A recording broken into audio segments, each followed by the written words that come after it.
wanting people to listen, you can't just tap them on the shoulder anymore. You have to hit them with a sledgehammer. And then you'll notice you've got their strict attention. So your murderers come with smiles. They come as your friends, the people who have cared for you all of your life, and they always seem to come at a time when you're at your weakest and most in need of their help. But here's my advice to the rest of you. Take dead aim on the rich ones. Get them in the crosshairs and take them down. I'm ready. Let's do it right now, right here. Come on. All right. I love you. I love you, honey bunny. Everybody be cool, this is a robbery! Any of you pricks move! And I'll execute every last one of you! I generally come in at least 15 minutes late. After that, I just sort of space out for about an hour. I just stare at my desk. But it looks like I'm working. I do that for probably another hour after lunch, too. I'd say in a given week, I probably only do about 15 minutes of real, actual work. The whole world gone crazy! Am I the only one around here who gives a shit about the rules? Market zero! You think I'm fucking around here, market zero? Son of a bitch! Son of a bitch! You lousy son of a bitch! If there's one thing I can't stand, it's a double cross artist! Playing with my money is like playing with my emotions. I want that son of a bitch dead.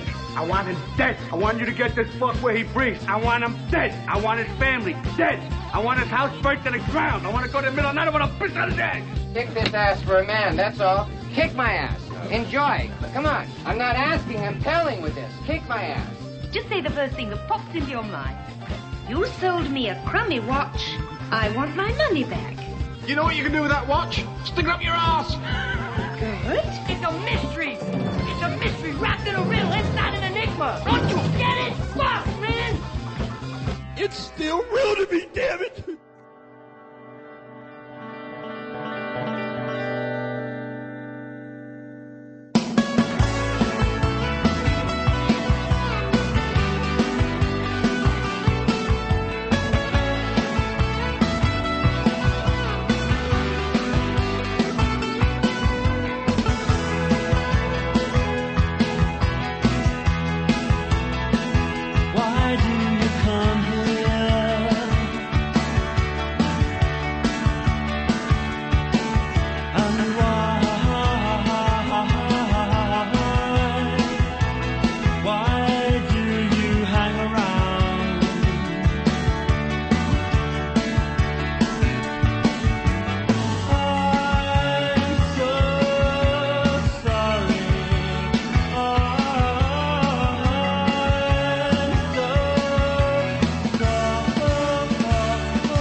Fez Show, Ron and Fez Show.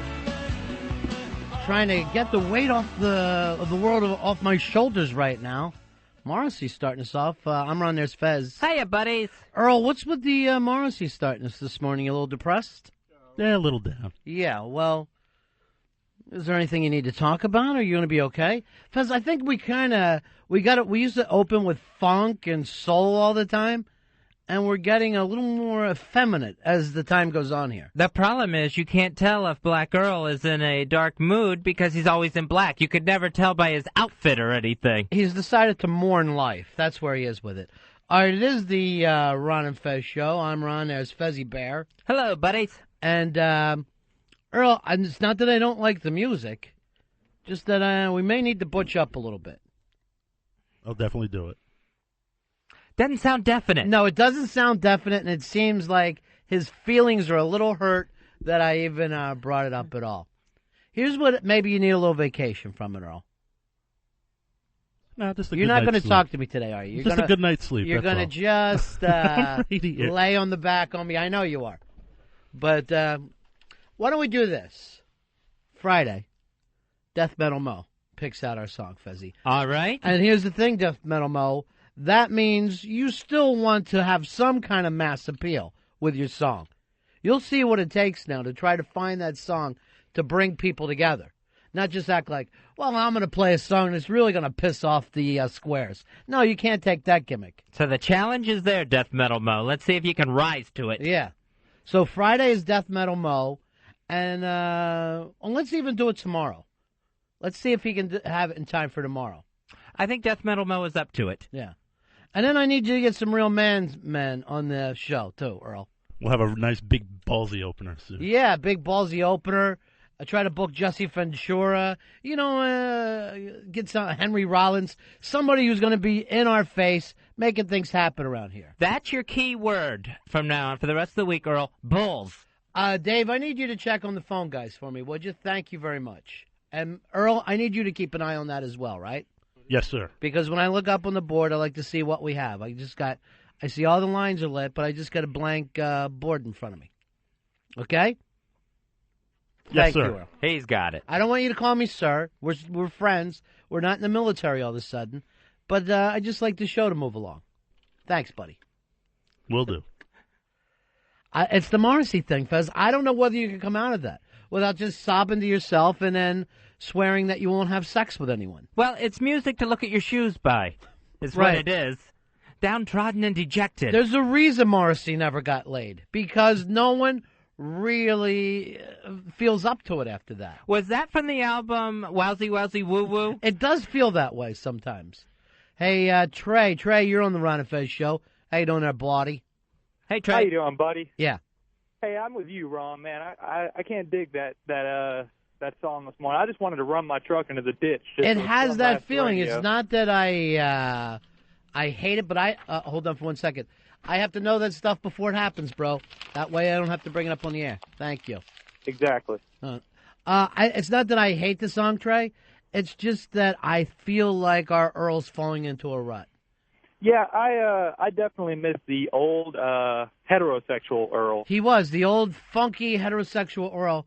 Now I don't know what we're going to do here, but maybe death metal is what this show is all about. And I don't even know if Death Metal Mo is up to it, Fez.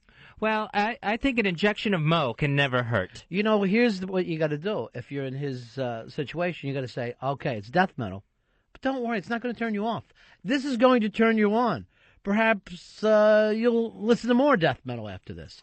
Hey, Steve. Steve, you're on the Ron and Fez show. How you doing there, buddy? Hey, what's up, buddy? Hey, buddy. Hey, what the hell is Earl's problem?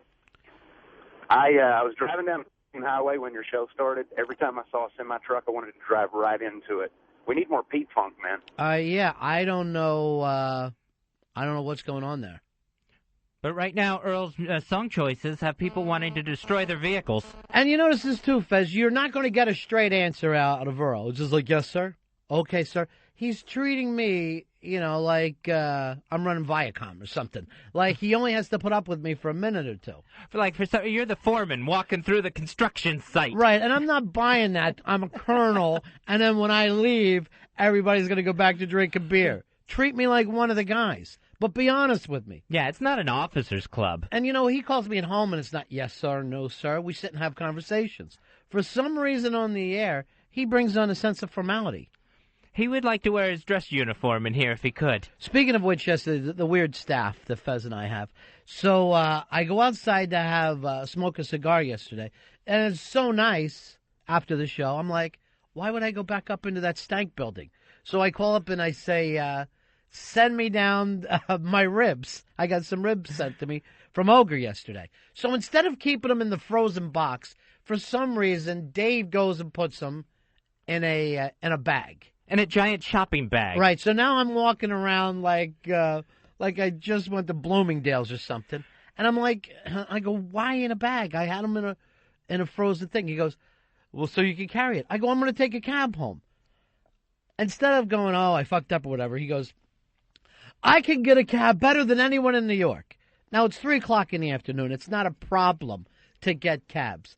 Like an Irish setter, he runs out into the intersection, starts waving his hand and whistling like he's the doorman at the Fairmont Hotel. For some reason, he turned into Joe New Yorker. Yeah. And was going to dive on the hood of a cab in order to stop it. Yeah. Instead of doing, because one of the cooler things about living in New York City, yeah, in Manhattan, is one of those hailing a cab movie moments that you have, where you can look very cool hailing a cab. Well, he didn't have it like a regular guy. He held it like a doorman. He thought, I'm Ron's doorman. So I got a doorman and a buck sergeant working for me right now. Neither one of them treats me like a human being. Exactly. He looked like he was trying to catch a cab in a net. Yeah. Here's Shelly. Shelly, you're on Ron and Fez. Hi, Ron. Hi, Fez. The story you're telling is very funny and stuff, but I have to tell you, I'm still way down from that opening song. Oh, no. I know. I'm a little depressed myself. Yeah.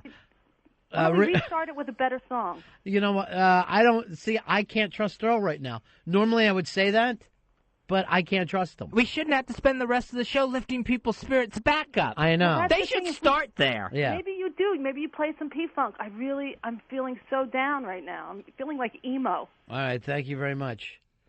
Yeah, it is kind of an emo moment for us all. Would you say that Morrissey started the emo movement, Earl? Would you go that far? Definitely one of the godfathers of the whole emo. With who else? Probably The Cure. I want to be the godfather of something. You're the godfather of cool, baby. Oh, stop it. See, that's not who you are either. Now you turned into Huggy Bear. See, it's going too far. It's from Sir to Baby. I know. To Sir with Love is what he's gone to. Why don't you start tomorrow with Lulu? Just get the Sir with Love out there. Because I know he really wants me to be the professor. And I can't be Muni for him, Fez. I have to be myself. He had to live that way with Muni all those years, I guess. Did you used to call him Muni, sir, Earl? When I was an intern, yes. Okay, so. And he hated it, too. JD, you're on Ron and Fez. Hey, morning, fellas. Yeah. VAC 8669. Oh, Hey, listen, every day I look forward to your intro because I think Earl is a master at what he does. I really have to commend Earl. But today, Earl, what sewer hole did you open up to find that crap? Now, I don't have a problem with Morrissey. I just don't know if it's the big fun opening for the show. I don't know whether it's giving the show the energy that we're looking for to start off. And Earl, according to JD, you were getting a chance to be the master. I was just in a very melancholy, reflective mood today. I understand that that's you, but what about the show, Earl? We can't be melancholy and reflective. We're paid to entertain people for 3 hours. I will definitely, you will definitely have a big ballsy opener tomorrow. Well, it's not going to be you, though. It's going to be Death Metal Mo. You have taken it so far. Just to get back to even, now we've got to go to Death Metal. There's got to be a fucking pit in here before people feel happy with themselves. Just to get the taste back in people's mouths, I guess. Hey, Lorenzo, rolling in your benzo. You're on the Ron and Fez show. Yeah, how you guys doing? Yeah. What's up, Lorenzo? I'm just calling to give Earl props on the playing the Morrissey today. I think he should do more of it. Like play some more Smith, play something on The Cure, Echo the Bunnymen, Suede, Joy Division. All right, see, that's where we're going with this, Earl. It's the depressed 80s. It's the dark 80s, not the 80s where, girls just want to have fun. We're the 80s that we only come out at night. That's where we're going now. Time to start wearing our black lipstick. Now, Marcy is in the news, and I had to go and check the date to make sure that somehow an old newspaper didn't land on my stoop. Don't you hate it when the paper boy does that? But Morrissey says, I think this is the gimmick. He will no longer play the proud country of Canada because he's canceled his shows there in support of that protest against the baby seals. I had no idea it was up to this kind of numbers, though. He says that they kill 325,000 baby seals a year. Now, Pamela Anderson, she has asked for a meeting with the Canadian Prime Minister over the seal hunt, which is, I understand it's a little more of a laid-back country than the United States, but I can't imagine that you could get a call, Pamela Anderson wants to face-to-face with you, and it would actually happen. As she's welcome in whatever palace the Prime Minister of Canada sleeps in. I've never seen anybody wear a baby seal coat, but I had no idea 325,000 got killed every year. I know Paul McCartney's going up there to do something about it. And they still kill the seals in the old way. They still beat them to death with a club, right, instead of shooting them? Exactly, yes. There's seal blood all over the ice when the seal hunts this time of year, every year. Well, when you shoot something, if you kill it, there's going to be blood. But why don't they shoot it? Why do they club it? I never understood that gimmick. I don't know if that's, for some reason they don't use the fur on the head, and then, shooting it might damage the pelt somehow. Shoot it in the head. What's wrong with shooting something? If you can get up close enough to club it, why can't you just shoot it? It's like the old ways are always the best ways. Yeah.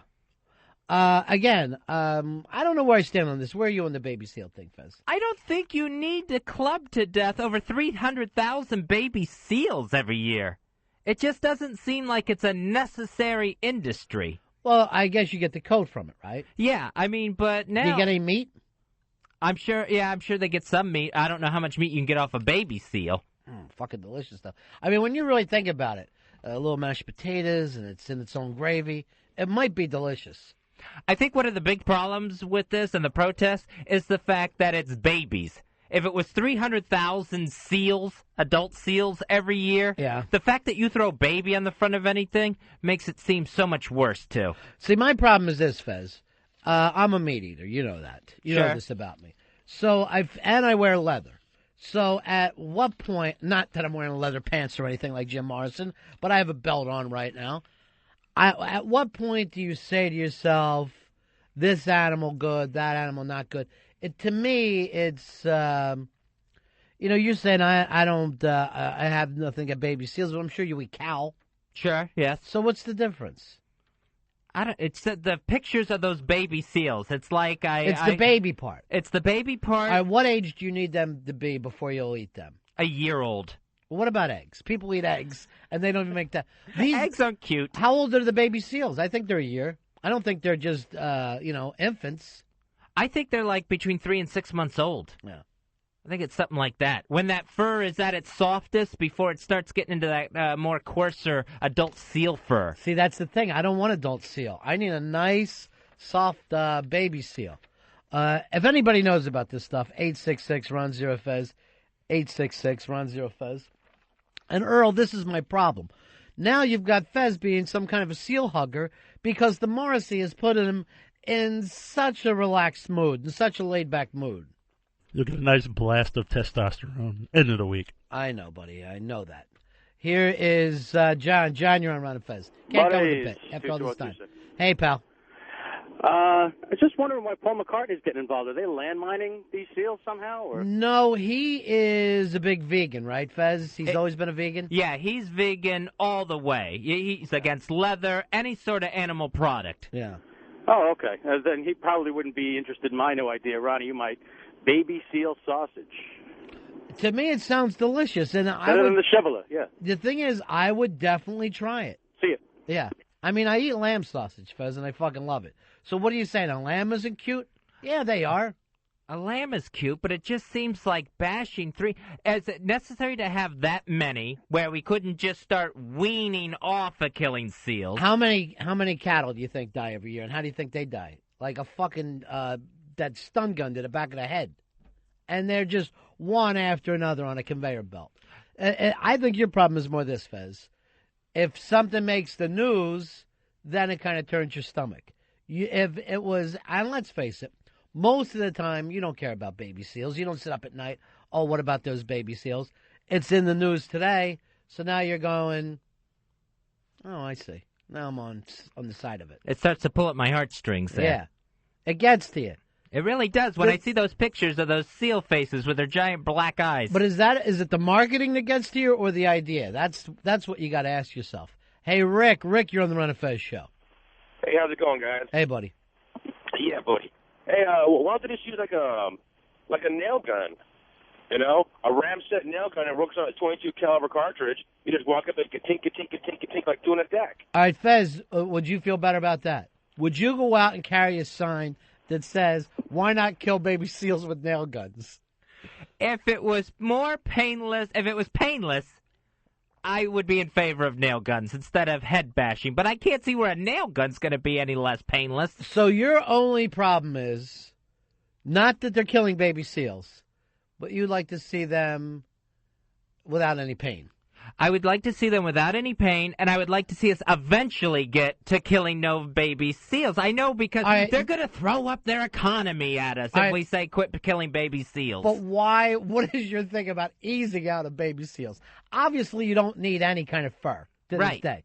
And you don't need any meat when you really think about it. You can sustain life without meat. So why isn't that your point? Why is it only just about the little white baby seals with the pretty eyes? Because that's the part that's gotten to me the most as the new seal hunt starts. Hey, Matt. Matt, you're on the Ron and Fez show. How you doing, buddy? Hey, how you doing? Yeah. They club them because it's fun. No, I don't think so. I don't think it's being done as a sporting event. I really do. And, you know, if we stop clubbing baby seals, the terrorists win. Thank you. Fez, you say 1-year-old should be as old as they get when we kill a baby seal. Yeah, adult size. They got to be 1 for you. And we have no idea right now how old they are. No, I have no clue. No. To me, they look like they're about 1, but I don't know. I can't tell the difference really between an infant seal and a toddler. To me, they look like they just slipped out of the seal womb. All right, we'll check. Stu says he knows. Trucker Stu, you're on Ron and Fez. Hey, guys. They just did a thing on the news up there in Canada. 5 to 6 weeks old, they lose their black spots, and after they lose their black spots, that's when they kill them. But this year, because of the warm weather, the ice is too thin. They're having a hard time, so they're not clubbing them. They're shooting them. So you feel better, Fez? You know, I should, but I don't. This is a victory for you. They are shooting baby seals. I don't know. Yeah, you do seem a little sensitive on this issue. I am. You know, I mean, if I'm watching National Geographic, Fez, I don't want to see anything get killed and eaten. But at the same time, bacon tastes good. Pork chops taste good. I don't want to be one of those guys who acts like what I do is okay and what other people do isn't. The fisheries minister in Canada, he's actually commenting back about some of the celebrities, and he's making it personal. He's calling them has-beens with Paul McCartney and Pamela Anderson and Brigitte Bardot. First of all, Paul McCartney, it's not that he's a has-been, he's a fucking legend. And I'd throw Brigitte Bardot into the same point. And who was the other one, Pamela Anderson? Mm-hmm. I will say this. I do think that she's probably sincere about it. Way more sincere than Fez is, who's just really now hopping on the bandwagon at this moment. I saw this today, and I was just outraged and shocked. Yeah. What the fishing ministry guy said about Pam Anderson is that she hasn't looked good since Baywatch. This is fucking not necessary. That's not what the argument is about. And he offered this advice to Paul McCartney. Go back to where you once belonged because you're not doing any good for anybody and you're totally embarrassing yourself. Wow, do they drink hard in Canada. They drink absolutely hard. So that's the fisheries minister out of Newfoundland. Hey, Bo, you're on Ron and Fez. Hey, buddies. Yeah, buddy. Hey, I read this, and I can't remember where the publication was, but I heard all the baby seals had pneumonia, so they were like little fatty pneumonias. That's why they're bashing them in the head. Is that it, Fezzy? It is not. It has nothing to do with my own childhood persecution by the mean boys in the neighborhood. 866-RON-0-FEZ. 866-RON-0-FEZ. Fez, by the way, does have a birthday coming up And we're throwing him a little party on Saturday night, April 1st, if you can make it. That's going to be at McFadden's in Manhattan, New York City on 2nd Avenue between 42nd and 43rd Street. Everyone's getting there about 9 o'clock. Party starts. And no presents for Fez. He doesn't want presents. Maybe just good wishes. Just good wishes. And envelopes. A firm handshake. And if anything, get him a cigar. Get him a box of cigars so he feels good about himself. Here's James. James, you're on the Ron and Fez show. How you doing, buddy? Hey. Yeah. What you got, James? Pam Anderson, what made her so important? I'm just glad that she's not on KFC's tail anymore about chicken. Well, you know, I mean, you got to admit, seals seem like they have a better life than a chicken. And we eat a lot of chicken in this country. She demanded to see the Prime Minister of Kentucky, too, when that was going on. What side are you on, Fez? You have to pick a team here. Just fun taking a shot at Pam Anderson throughout the ordeal. Sure it is. The seal ordeal. 866-RON-0-FEZ, 866-RON-0-FEZ. And the way you're doing this, you could end up being the Minister of Fisheries of Canada, which doesn't... It sounds like you're the minister or something, but it still seems like you got to wear boots. Yeah, you're still in charge of fish. Yeah. That's what you get to be. And apparently seals falls under fisheries. I just feel like if you use any kind of animal, why is one animal better than the other? Other than, of course, dog, man's best friend. We have to protect them. Hey, Matt. Matt, you're on the Ron and Fez show, buddy. Hey, Matt. Hey, Fez. What you got, buddy? World's shortest joke. Baby seal walks into a club. I don't find that funny. There was a day when I would have laughed at that, but no longer. Wait a minute. When he says walks into a club, just think of his little head bleeding. I am. Blood on the ice. I wouldn't mind doing spring training up there and just have Barry Bonds whacking at some seals with a big club. Just color some stitches on the little white heads. They'll look like baseballs. You know, we joke about that, but I have a feeling that's what Greg Lazinski does for a job now. He's just running around with a big orange hat on. Well, now, it's spring. Don't they go up there, the peaceniks, and they try to spray paint some of the seals as red or whatever to keep them safe? Yeah, they go up there in their little dinghies and stuff, and they try to maneuver right up against the seal boats as close as they can and yell their protests and stuff like that. No, what I'm saying is if they spray the seal with red spray paint, then the seal's carcass is no good to anybody. So they're able to save the seal by making it look really stupid and stand out the sharks, I guess. Ruining the pelt. Yeah. So some of the seal hunters, they've been fighting back against these protest groups and their boats when they've been slaughtering the seals and cutting the pelts off of them. They've been slaughtering or harvesting? Slaughtering.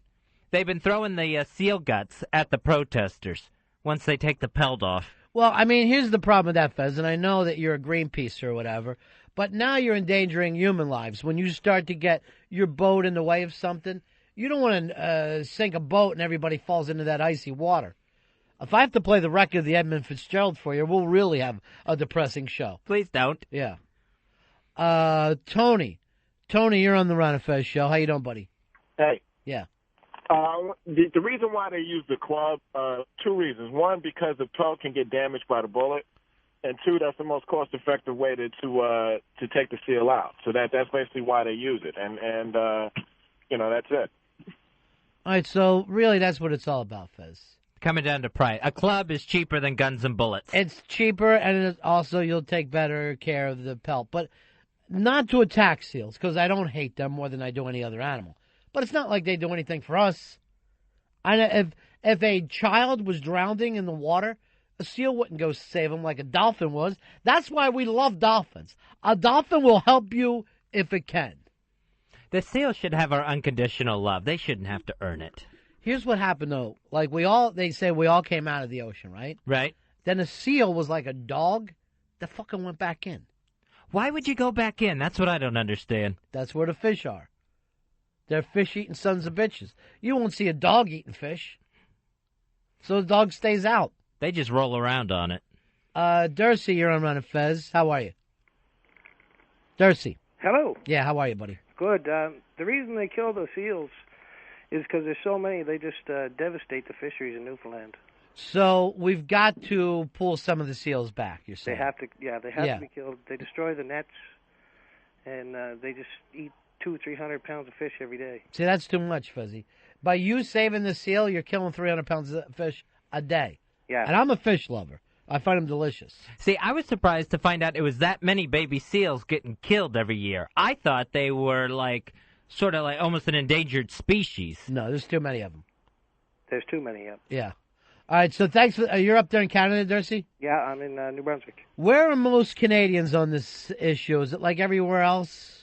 I think it's about 50-50. Yeah, about 50-50. Yeah, in Newfoundland, it's a lot more because that's pretty much all they have for income. And this is the odd thing. This is where Fez's family is. Fez's family are all Newfies. My parents are from Newfoundland. Yeah. They're probably out there, too. Yeah. No, I know where my parents are at. Your parents were born in Newfoundland, Fez? They were babies when they came over. So they were born in Newfoundland? No, they were born here. But, they were... Conceived? Yeah, I think so. Well, not both of them. You don't know what you're saying. You don't know your own family history. They were babies when they came over. Like a baby isn't born yet. Here is Matt. Matt, you're on the Ron and Fez show. Hey, guys. Yeah. Seals are assholes. Didn't you see March of the Penguins? After the penguins take that long journey, the seals are just kind of waiting there to eat them. The seals were the bad guys in March of the Penguins. And anyone who eats a penguin, to me, is bad news. Later, buddies. All right, see you later. And no one ever goes like, oh, save those penguins. By the way, if I was a penguin after watching that movie, fucking kill me right away. Nothing on the planet looks worse than being a penguin. You know, they look so jolly in cartoons, but there's not a good day that a penguin has. It's either freezing or starving. Cartoons are not real, my friend. That's what we learned from March of the Penguins. And I have no idea why that was a family hit. It was so depressing. It was like being at a black girl listening party. Just depression after depression. Here is Dayton. You're on Ron and Fez. Hey, buddy. Yeah. The reason why they use the clubs, well, one of the reasons is it's got a spike in the end of it. They whack the seal in the head. They jerk it away from its mom because the moms will try to protect the babies. So this is really a problem more the mom than the babies. Yeah, the moms, they're trying to take care of their kids, but they're so thick out on the ice, you almost can't swing a club without hitting one. Right. So if you use the gun, you would never be able to get the carcass away from the mom. You would hit a mom by mistake. Like that last caller said, it's more cost effective to not use a gun, but also you can keep you can get the cub away from its mother, and kind of use the club to give her a poke and keep her away. Right. While you're gutting it. Don't worry, I'm taking care of him now. It seems more brutal to kill someone in front of their mom. And, Pamela Anderson should really take a real hard look at the fact that her implants were really tested in an animal. Yeah, they probably were. We have to do that. Now, at the same time, not in baby seal. You know what I mean? Like, I know some people make that distinction of, okay, some animals we need to kill, some we don't. But that's just semantics. If you eat meat and you wear leather, then I don't see how you can go around bitching about the other stuff. Now, if you're Moby or you're Paul McCartney, I understand. You've made a stand in life. You say animals are just as good as people. And that's your crazy way of living life. I don't have a problem. I hate people who pick and choose. Bridget Bardot, her part of it was being a Canadian. She hates going around the world. She thinks it embarrasses the entire country. She's not a Canadian. She's from France. Oh, I thought she was French-Canadian. No. Oh. I think her Never parents mind. came over as babies. No, she's from France. Here's John. John, you're on Ron and Fez. Yeah, hey, I just wanted to call and tell everybody, hey, they should try baby seal meat. It's great. I put it on the BLT, and the top layer is baby seal meat, and I call it the club. Out. Thank you very much. Club sandwich. Get a Fez, baby seal. I'm not going to laugh at his joke. You won't ever laugh at a baby seal joke, will you? Never again. Yeah. Too cruel. Here's Charlie. Charlie, you're on Ron and Fez. Hey, fellas, how's it going? Yeah. Hey, I was wondering, isn't that musician Seal having a baby real soon? He already had one. They named it Baby Seal. Did they club it? Yeah. Right on. Yeah. They should all be protected like that Seal Klume baby. Did you see when Heidi Klum had her baby on TV and it was kind of a breach? It was stuck there, and she was literally looking between her legs, going, "You're either ins or you're outs." Okay, nobody got that joke. Just fashion girls, though. I loved it. All right, let's listen to Baby Seal a little bit. Was this the one that was in the Batman movie? I never understood that. Yeah, the third Batman movie. This does not seem like a Batman song, does it? Kissed by a Rose on a Thorn or whatever it's called. You okay? You're rubbing the chest today. Yeah, just some tightness. You want a baby aspirin? No, I'm good. Baby aspirin's in here. Take one anyway. It doesn't hurt you. I'll have to club it to get it down. All right, seriously, this makes me want to kill a seal. It does. It makes me want to go to Chelsea and kill a seal. Not that new seal, baby. Yeah. Give me one, too. Why should I have a heart attack and he walks free? Matt, let's go to Matt here. Matt, you're on the Ron and Fez show. How you doing, buddy? What's up, buddy? What I was you saying, wondering if you could knock a seal out, and if you could, would you have to tie him up? Here's the problem with me, and I'm not acting like I'm tougher than anyone else. I've been trained, much like Master Poe has, in separate martial arts. But my problem with a baby seal is this. I can only knock one out with my left hand. If I use my right hand, Fez, right, I'll knock its eyeballs out. And I don't know whether you've ever hit something so hard to knock his eyeballs out. Never. It's fucking gross. It's the grossest thing. Because there's that string that hooks there. Oh, it's like an optic nerve or something. And if you hit a baby seal like that, the optic nerve, they'll be swinging around, and it's still looking at you. And then you'll go through life as haunted as me. And you know what's really bad about that? What? Seals just have extra gigantic eyes. Do they? At least it seems that way in all their pictures. Maybe it's just because they're babies. They look like those dolls that have the great big eyes. Like they even used to... You ever see that? There's like a certain picture of like baby kids or something where the eyes are just enormous, almost like anime. Oh, I know what you mean, but I don't know what they're called. By the way, I don't know whether you ever look at anime, the Japanese cartoons. I kind of feel like they're making fun of us with the big round eyes. Like our eyes are just enormous. Yeah, like their eyes are normal size that you can't barely see them. Right. And we're the freaks walk around with these huge bulbous eyeballs. They call us, behind our backs, pie plate eyes. And that annoys me, Fez. That's cruel. Yeah. Here is Fred. Fred, you're on the Ron and Fez show. Hey, why don't we just give Master Poe a snorkel jacket and send him north? It's and have him drop Radio kick 'em? Shark. Hey, Radio Shark. How you doing, buddy? He could probably kick them real quick and fast. They'd be out right away, huh? Or karate chop their necks or something. Why don't you just use the name Radio Shark? This We'd ain't still Radio love Shark. to talk to you. Yeah. This is Fred. You're not Fred. It's not you, Fred. And you hang up. He won't have a conversation with us. He changes his name every time. And that wasn't a bad call. Let's face it. And then he runs to hang up.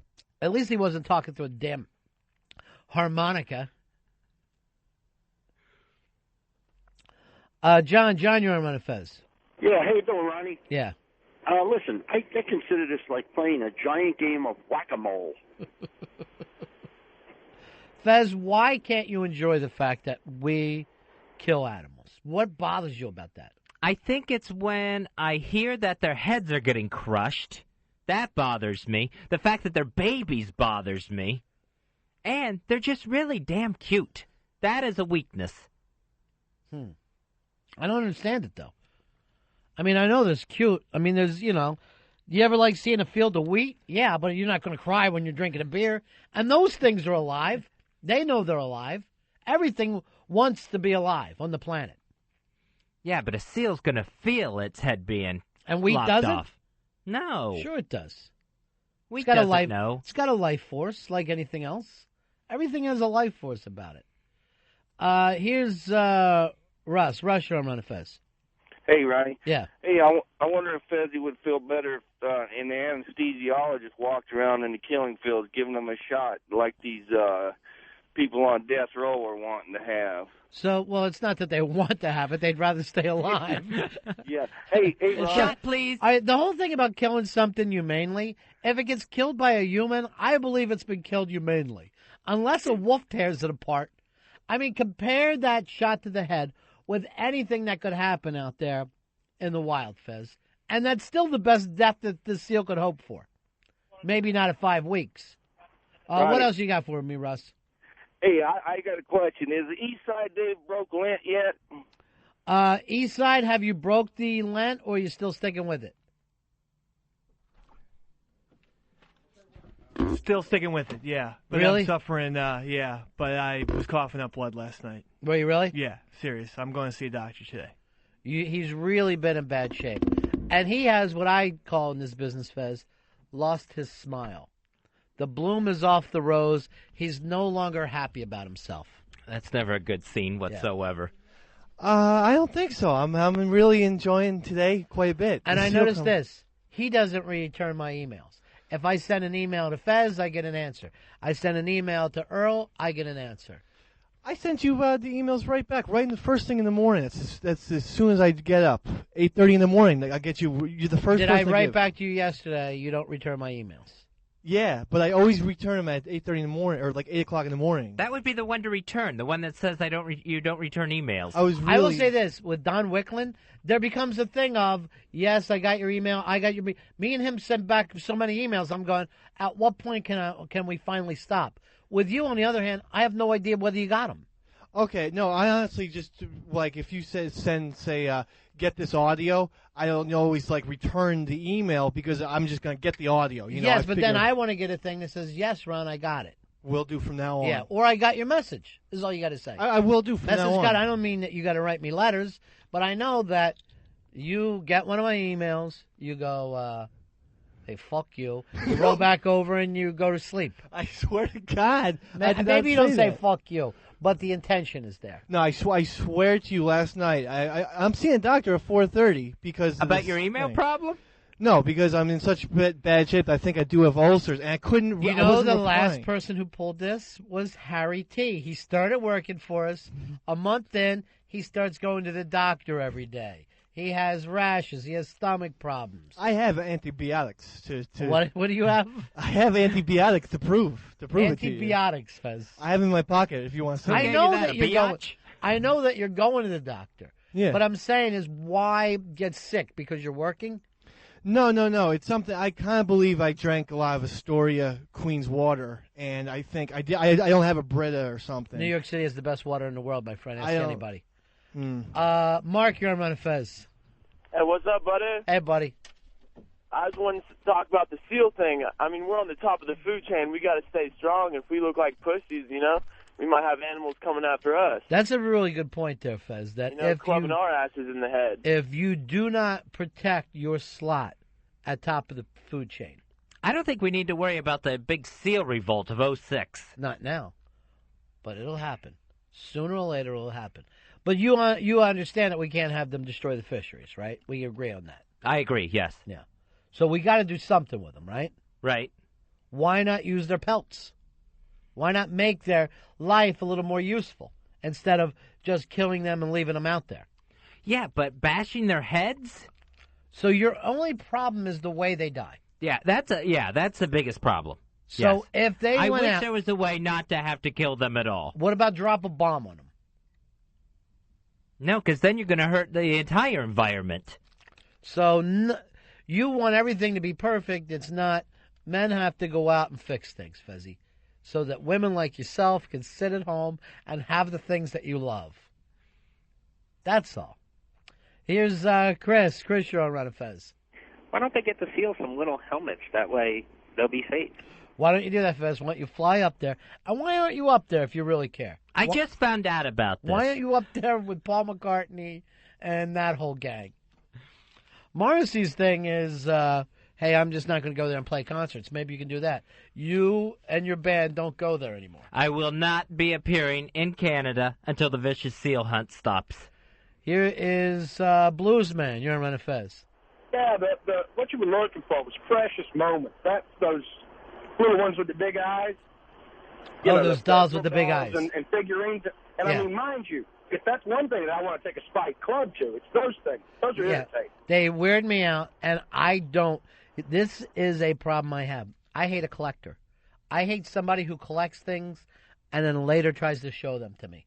I don't understand it, and I don't like that personality. I was actually just trying to think of something to start collecting. Maybe I was thinking of like old lunch boxes or something like that. I don't understand what you mean. Why do you want an old lunchbox? Where you carry your lunch now? No, I don't carry my lunch, but I just thought that would be an interesting thing to collect. Those old metal tin lunch boxes. What, you like old things? Yeah. Go to the museum. Go to the museum. You'll see a collection of Greek art that you would never be able to put together yourself. I don't understand why old lunchboxes would make you happy. Just kind of that nostalgic feel of them. You like to look at old things? Yeah. Look at the moon. Just stare up at the moon, and you're never going to find anything older than that. Yeah, but it's not mine. Yeah, in a way, you can go, oh, I remember when I was a kid, I looked at the moon. Now I'm looking at the moon. And you only have one lunchbox a year, so why would you have a collection of them? Those weren't yours. Tim, you're on the Ron and Fez show. How are you, buddy? Good. What can we do for you, Tim? I actually had a comment about the big eye anime characters. Go ahead. Japanese anime was copying the Disney characters at the time, which were popular right around anime started getting going. So what Disney characters have big eyes like that? Like the Disney princesses have those big eyes. Do they? I don't know. Do they like Sleeping Beauty and all that? They don't have, like, big eyes. Yeah, like Aladdin and Jasmine. Oh. I don't know. Punching out. I think anime was around before that. Anime was at least around, like, in the 60s, you see. It kind of started then. Now it's just an unbelievable industry. It's just gigantic. Yeah, it's everywhere. There's just whole sections of DVD stores that are just anime. You know why, too, right? Why? Adults do not stop watching cartoons. Adults still watch cartoons as if they were TV shows. It's a very weird thing that's happened in this country where people have gotten into a sense of, I'm not going to leave my baby things behind me. It really is. And now you'll walk around New York, you'll see women wearing their pajamas walking down the street. And you're like, when you were 3, you could get away with that. But you're a woman now. I walked up to a woman the other day and I go, people rape. Do not taunt it. People rape. Gotta have something other than jammies on out in the streets. But yeah, that Cartoon Network, that Adult Swim is the best rated thing on that network. Yeah, kids don't watch the Cartoon Network. Adults do. You get pot smokers, generally, will sit there and watch cartoons forever. But the thing about the Cartoon Network that cracks me up is I'll be going through, there's cartoons on at 2 o'clock in the morning. What kind of wackadoo, 2, 3 o'clock in the morning, is watching cartoons? You know you got some kind of problem. And then the weird thing, we're talking about the anime. The anime porn industry is gigantic. So people actually can get turned on watching cartoons have sex. Yeah, it's I don't know whether it adds some sort with the cartoon element and the porn, if it's something that's more taboo. Like, since it's a cartoon, like the girls in the anime are more childlike. If it runs in that direction. Childlike and like barely legal. Oh. You know, since a cartoon is a kid's thing. So you can pretend it's a kid that you're having sex with. Exactly. I wonder if it runs into that fetish as well. Just besides the fact that they're drawing naked chicks. Yeah, but it's still drawing. That's the part I don't get.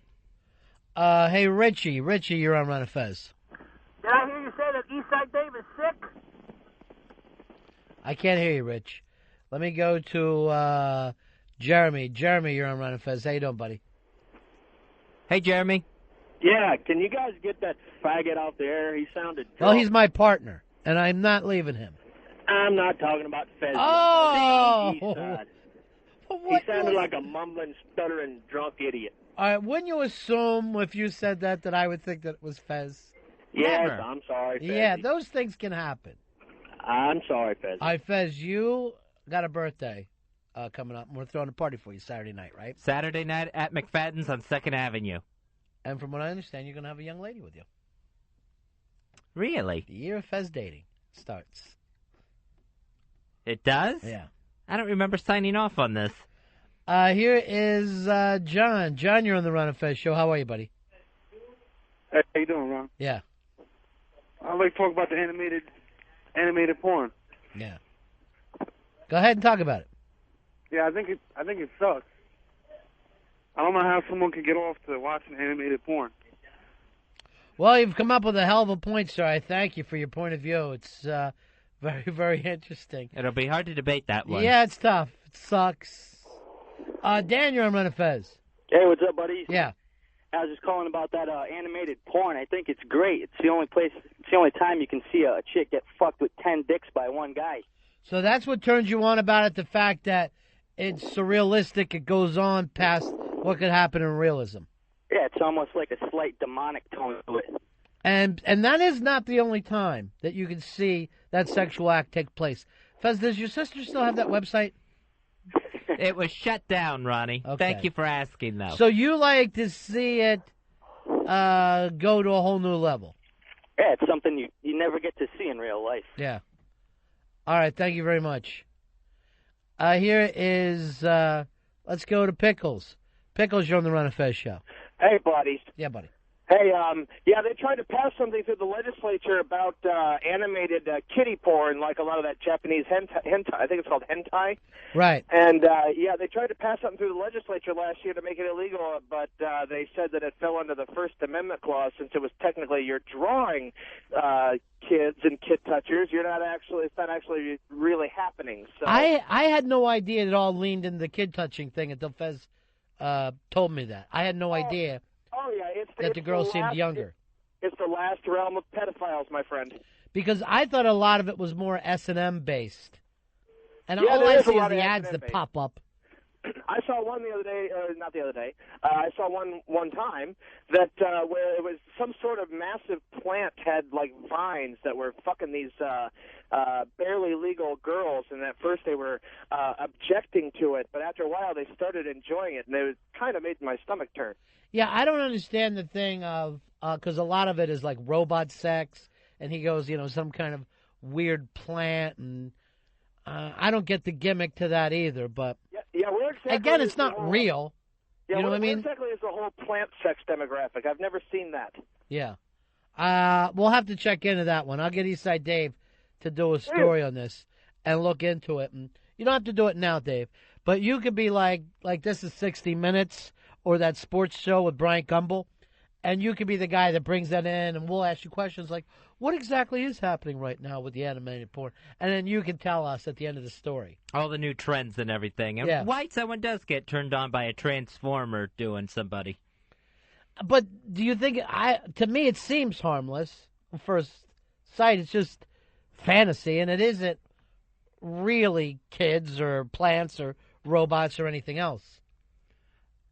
Yeah, and it just makes you wonder though when the girls in the anime porn seem to be the only thing that's drawn just about normal. Where it's almost like an attack on these girls. They're the humans being attacked by all the other creatures. I'm not even aware of all that stuff. Dan, you're on Ron and Fez. Hey, Ron, what's going on? Yeah. What I like is that, like, when you see the animated porn where Fred's fucking Wilma or Right. Nancy and Raja, fucking that kind of shit. I like that shit. But the Yeah, other I stuff get is that weird. all the time sent to me by, Bart Simpson and Lisa or whatever. And, to me, they're breaking a trademark. I just write back, you are breaking a trademark, and I'm no part of this whatsoever. So you're saying it all deals with rape fantasy, Fez? That's what I think, I'm yeah. trying to figure it out because I don't know all this. I would hazard to say rape fantasy and underage rape fantasy. Right. No, there's nothing wrong with a rape fantasy as long as it stays in the fantasy. As long as you're not raping someone. I wouldn't want them to suddenly stop a film because they thought it crossed the line or whatever in terms of, what fantasy actually is. Here is Big Gay Frank. Big Gay Frank, you're on Ron and Fez. Hello. Hey, guys, you got to check out the gay anime porn. What goes on there, Frank? Oh, Should I leave you two guys alone for a second? Yeah. Yeah, I'm going to leave for a second. You guys talk. No, you got to check it out. It's just all young, hard, and tight. You just can't find that in real life. What is it the same thing as like the Japanese anime porn? Except with Absolutely. boys? Oh, it's great stuff. White-eyed boys. No hair on those little bodies. So basically what you get to see in that is Astro Boy bent over. Basically. Jimmy Norton would love him. They're so smooth and tight. Is this an actual real thing, Frank? Yeah, you got to check it out. Go to any porn shop. It's there. So the porn shops, they actually have anime sections themselves. Oh, absolutely. And that's got to be just getting bigger and bigger as this. The only sad part is they don't play it up at glory holes. Well, the fantasy's already there. I don't suppose you would need to add a glory hole to it. But it just kicks it up a little. Fez. Yes? Don just called. He goes, this is highly uncomfortable, and told us to move forward. Oh, okay. Well, thank you for the call, Frank. Have a great day. All right, buddy. Take care. Thank you, Earl. This Saturday night, we are going to be at McFadden's in Manhattan on 2nd Avenue between 42nd and 43rd Street, having a nice party. Everything starts about 9 o'clock. That's when people start showing up for the big party. How did that go, Fez? I was in the I room. thought it went good. Yeah? Earl let me know in the headphones that it wasn't going so well. What happened, Earl? We got a call from Don down in D.C. He was like, this is highly uncomfortable. Can we please move on? Yeah, that is a good point when you really think about it. If it's making Wiki uncomfortable, I guess it is. I personally had to leave the room, but that's me. That's something. That's my cross to bear. Here is Gene. Gene, you're on the Ron and Fez show. How are you? Hey, Gene. What's up, buddy? Yeah. What can we do for you, pal?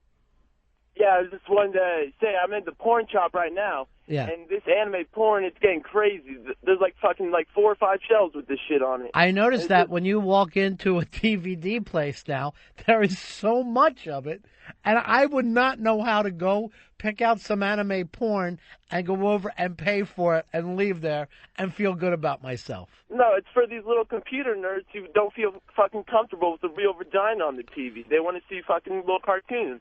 You know, well, maybe it's because, like Fez says, they can do things that humans can't do, and their fantasies go farther than that and all. But when you really look into it, when you talked about that comic book thing that you were at, Fez, that comic book convention. Oh, yeah, the big Comic-Con. And that thing was sold out like the Rolling Stones were in town. There's another one. When's it coming up, Earl? In a week or two? I think it's this weekend. This weekend, yeah. Yeah. So, and when you go to any of those shows, there's no kids there. You're looking at guys 20s, 30s, 40s, and even up that are hanging around comic book stuff. Yeah, and this last one at the Javits Center, the big one there, oversold by 20,000. Yeah. Is that right? Yeah. 20,000 more than they expected. They expected to get 10 grand there, 10,000 people for that. 30,000 show up. So, I mean, if you're acting like, how could a guy be turned on by, cartoon stuff? You also have to ask, how can a guy be intellectually turned on by a comic book? That he can sit there and read a comic book instead of a novel is kind of an odd thing. Doesn't mean that I don't understand it at all, but intellectually, there's something odd going on. Sean, you're on Ron and Fez. What is up, boys? Hey, Bubble Body. I miss Hypnotized Fez. He ruled. You know what? Maybe, Fezzy, within a month or two, we get back and doing another hypnosis show. We get Don the hypnotist back in here. I always enjoy being hypnotized. Is it always Don for you? Would you do it with anyone else, or is it always you got to go back to Don? I got a comfort level with Don. Yeah. Here is Mark. Mark, you're on Ron and Fez. Yeah, what's up with Don Wicklund censoring your show? I don't know. I walked down the hall and was talking with Morris just to see how things were going. But I guess, Fez, did you go too far? Or? I don't think I went too far. Maybe I hit a nerve with Wiki. I don't know what happened. You didn't go too far, and Opie has said it himself. Wicklund doesn't know what makes good radio. Tell him to keep it up, and I'll cancel my subscription. No, how's that helping, Mark? Why do that to everyone? By the way, I got an email today from a guy who says he's going to cancel his subscription, has been a big fan of ours over the years, but he says on XM I just curse too much, and it takes the funny out of it. And I'm like, I never got into, and I wrote back to him saying I never tried to accent the cursing, because I don't find cursing actually funny. I just talk now as if I talk off the air. This is the way Fez and I talk off the air is the way I talk on the air. Do you notice I do so much more one or the other, Fez? I don't hear it. Yeah. And I don't hear it with anybody, really. Yeah. It just cursing goes in one ear, out the other for me. But I never find it actually even funny in the sense of, that comedy was better because he was cursing. I don't know. Maybe I'm just past all that. Let me check with you, Dave. You talk to me on the air and off the air. Do I curse more on or off? I used to think you curse more off the air, to be honest with you. Really? What about you, Earl? I think you talk the way you always talk. Yeah, I know. It's just now you can do it more openly. There's a better forum for it. But it's not even a thing of, I think it makes better radio. But I just thought to myself, well, if we're not censored, I'll talk exactly the same way. Yeah, if it was more than you normally did off the air, I think I would definitely notice, because that's something you pick up on someone. You know, when you hear someone cussing more than they usually do, on or off the air. Isn't this in the paper or something today, too, Fez? There's some kind of thing about people saying you can't go in life now without hearing cursing? Yeah, that was the new AP poll that was out, where like nearly 3/4 of Americans, 74%, said they encounter profanity in public frequently or occasionally. Right. So, and in England, I think it's even a little more than we do in this country. And 2/3 in that poll saying that people are swearing more now than they did 20 years ago. How would they know? 20 years ago, they were probably kids and didn't hear the swearing that was going on. Who was the guy, we met him when we came in here, we first started, and he did O&A's show, and he was on like a kiddie TV show at nights, and then he had the the dumb video show on TV. Oh, right. Bob Saget. Bob Saget, right. yeah. And now his deal was like, I'm going to curse to be funny, and his jokes were kind of about that. I don't know if I ever do it for that reason. I just do it the same way like I grew up talking that way. But people, do they still get offended? Because if you're walking down the street, you'll normally hear someone say fuck. If you turn on your TV, you're going to hear it. Is it still even offensive to people? Do people go, I don't want my kids to be around it? Because if your kids go to school, I guarantee you, everybody talks that way. Yeah, I think people are less offended by it. I think... But not according to what you read, right? Yeah, according... Give me the study. No, read the study. It said nearly 3/4 of Americans questioned last week, 74% said they encounter profanity in public frequently or occasionally. 2/3 thinking that people swear more than they did 20 years ago. And 64% said that they use the F word themselves, ranging from several times a day, that's 8%, to a few times a year, 15%. I don't really understand those figures. Yeah, I don't know where the 64% came in. But 64% said they use the F word at some point during the year. Just during the year? Yeah. So I don't even understand. You think you can clear it up for us? Yeah, grab them. I think I read... That's got to be on from the other room when you talk into it. I think I read the same article, Earl. And that was that 9% of the people use the F word every single day. And that's... What percent? 9%, but that's considered a lot because they said like 20 years ago it was maybe 3% of Americans. So we've... I don't believe that because then all 3% would have lived in my neighborhood. Because I never heard anybody growing up that just didn't curse whenever they wanted to. Here is some guy. Some guy, you're on the Ron and Fez show. Yeah. How you doing, buddy? Going once, twice? Hey. Yeah, go ahead. Don Wicklund felt uncomfortable because he didn't want anyone to see the erection in his pants. All right, come on, you guys. Stop it. Don's been a good guy to us, and I guess I missed the whole thing. I guess, Fez, you just went a little too far? I didn't think I went too far. Were you dirty talking with the guy? No. There was no foul language in there at all. It was just finding out about the guy-on-guy anime porn. See. Marianne, you're on Ron and Fez. Hey, guys, how you doing? Yeah, buddy.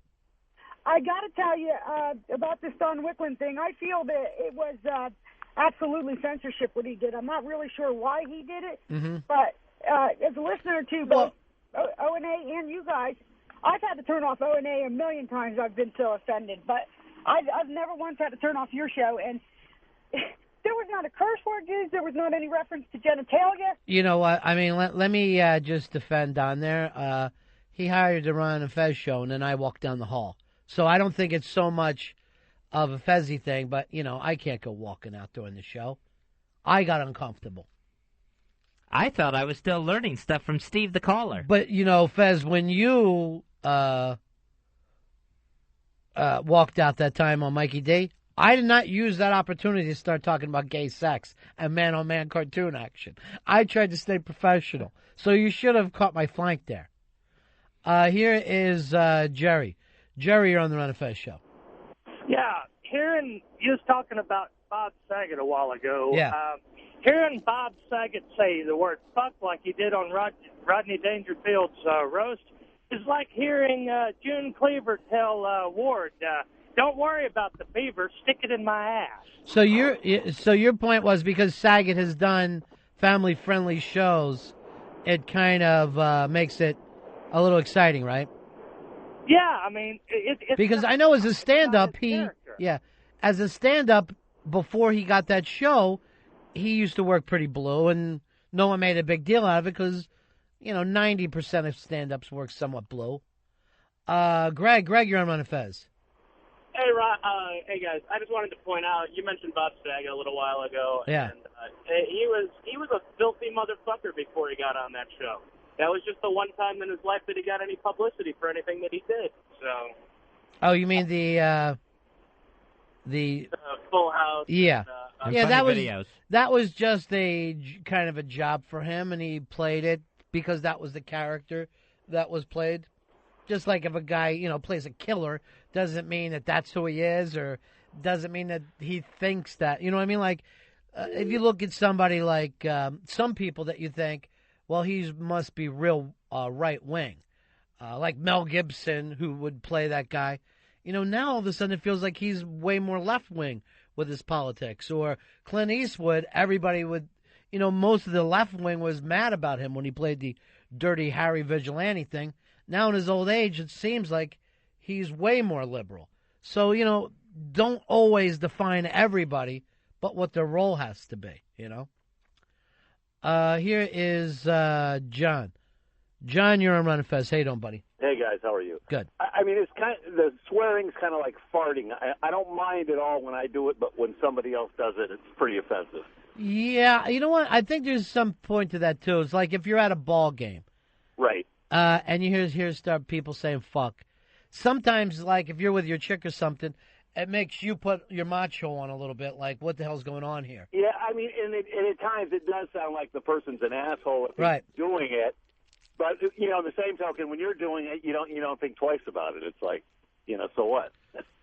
Yeah, so it's really about our own thing. Good point. All right, let's take a break here, Fezzy. We'll be back in a few moments. It's the Ron and Fez Show. Ron Bennington, Fez Watley, the Ron and Fez Show. XM 202.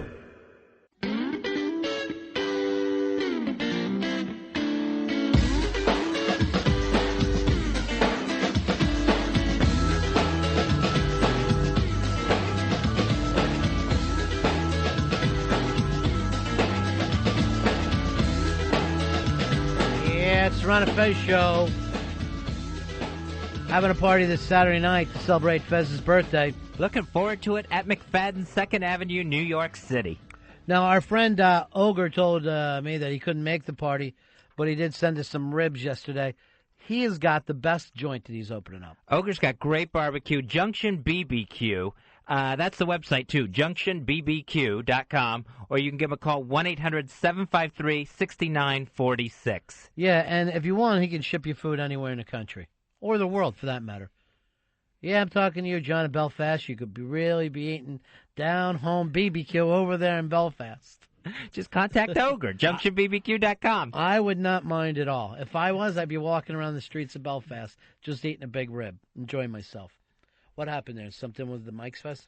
Yeah, I just had to adjust a little something here. A little something on the board. So first you got me potted down like, and then finally, like, no, wait, he's saying something I like, so he pots me back up. All right, 866-RON-0-FEZ, 866-RON-0-FEZ. Well, Fez, we've been waiting for the new Elvis, the new Beatles, and he's taking over the country right now. It's K-Fed, which stands for Kevin Federline. Very witty when you think about it, isn't it? Oh, yeah, that's just brilliant on his part. You take the K from Kevin and then the Fed from Federline, and you're K-Fed. He's got a brand new song out, and I guess he's taken on the media. He is sick of all the player haters out there. So what's the name of this one, Fez? This song is actually called Fuck the Media. All right, and let's just play it. By the way, if you're not familiar with him, he's Britney Spears' husband. Are they married? Yeah, they're married. Yeah, it's Britney Spears' husband. And ever since she's been with him, she's gotten big. So I hold that against him. But let's take a listen to, he's just dropping this new song. Dude, this is only for the haters. Gotta give you something proper, man. The media's on me, but they can't hold me. Your boy from the Bay Area, that's the homie. 100 on my neck, so my chest look chromey. I'm real, you don't feel me, then you're phony. Girls say I'm cocky, I think I'm humble. Basically, y'all just talk like Ryan Gumble. I soared to the top, y'all shit crumble. Jumped in the rap game, made the shit rumble. Sell 1 million records and watch y'all fumble. Not talking about the boy game, bitch, I'm trouble. Got them stones, nickname Barney Rubble. 20 million on the house, backyard, got a jungle. Big ass pool with a grotto and a tunnel. One look make your head spin like a funnel. Live like a rock star, do what I want to. One snap, girls rush to me on a double. Ask around, I'm the dude that they stuck to. Paparazzi, 2 words. Fuck you! They snap shots, so I'ma take shots. But believe mine coming up out of the black block. Didn't think I could rap.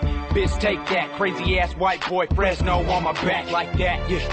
Motherfuckers thought that Popo's Down was this shit, man. Hell no. This the real shit. I threw you a curveball, fool, and y'all motherfuckers are striking out right now. Laugh, haters, pick your toenails, ha. And you magazine motherfuckers too can all kiss a dick. Us weekly, I'll shout every one of you bitches out. All your shit is fake. I love my kids, motherfucker. I love my wife too. So you know what you can do? Grab your sock. It's over. Yeah.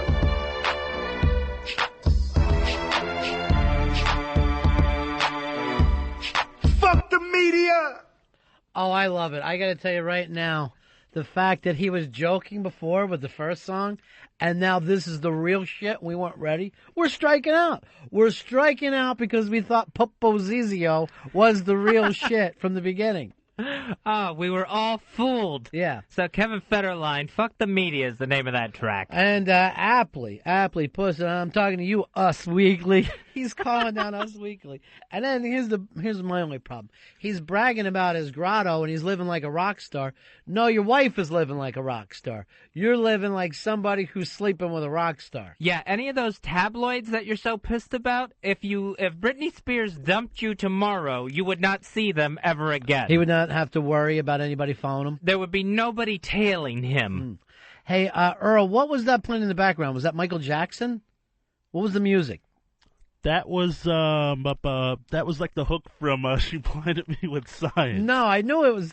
I know it was 80s. It was driving me crazy. He had a very 80s rap sound there going on too. That was bloody awful. Yeah, I don't know. I loved it. You know why? Because I got fooled with Papa.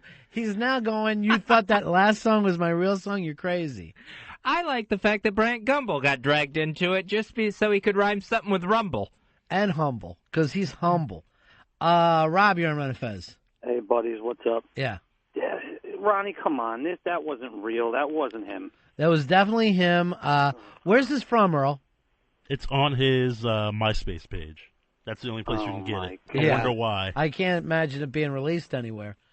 Very 89 sounding to me. And his wife, she was like, okay, yeah, that's really cool. Do that. I don't think she pays any attention. It's like, this is his version of having his own wood shop in the garage. It keeps him out of her and her mom's way of the baby. In 5 fucking minutes, I think I could write a rap better than that. I bet it took about that long to put together anyway. All right, thanks. I don't know. I think the kid is going to break. K-Fed. Nick, you're on Ron and Fez. Hey, buddies, how you doing? Good, pal. Hey, you just found your opening song. You don't need to change it anymore. Federline. Yeah, we're not going death metal melt tomorrow? Nope. Yeah. Just Federline. All right, K-Fed. And I guess, is he a dancer too, Fez? Yeah, that's how I think him and Britney met. He was a backup dancer for her when she was touring. Here is Steve. Steve, you're on Ron and Fez. Buddies. Yeah. Yeah, I miss Fifth Beatle Fez. I miss Fifth Beatle Fez, too, because he almost made the big band. He was the best. Yeah. Hey, is it me or that dude sounds like Gangsta Fag? It's gangster fag-ish. There's no doubt about it. Fed. Earl, do you like it at all? There is nothing good about that song. Zero. The only thing I'd rather hear Thomas Dolby, quite honestly. I'd rather hear that song. That was driving me crazy. Darren, you're on Ron and Fez. Yeah, anybody who knows anything about good lyricists know that you can't have the same rhyme scheme throughout the whole song. He did an Ollie Rumble, Young Man Rumble. And whoever screened the calls tried to argue me with saying Beastie Boys was good. The Beastie Boys aren't good rappers either. So, all right, who's screening the calls in there right now, Earl?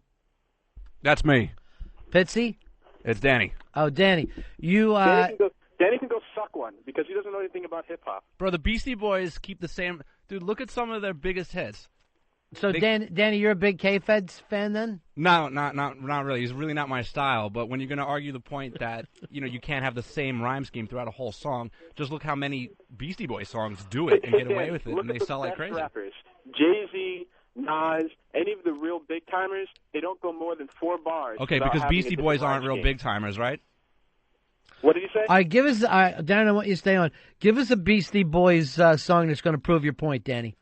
And we'll play Intergalactic Planetary should do it for you. All right, go ahead and play that for us, All right, Earl. hang on, let me and get we'll it see here. if Darren and if we can, work this out between Danny and Darren, Fez, because it's blowing up back there. I mean, you got to admit, that's a huge song. I didn't say it wasn't a huge song, but you said just because it's huge makes them good. That's not true. You can say No, that's any not what I garbage said. act. I'm just saying. You're saying that you can't keep the same rhyme scheme. I'm saying you absolutely can. It does work in the right way. We have the song for you. So here Darren, you you don't like the Beastie Boys at all? No, I do, but they're not that great with the lyrics. They have awesome beats. I breakdance to them all the time.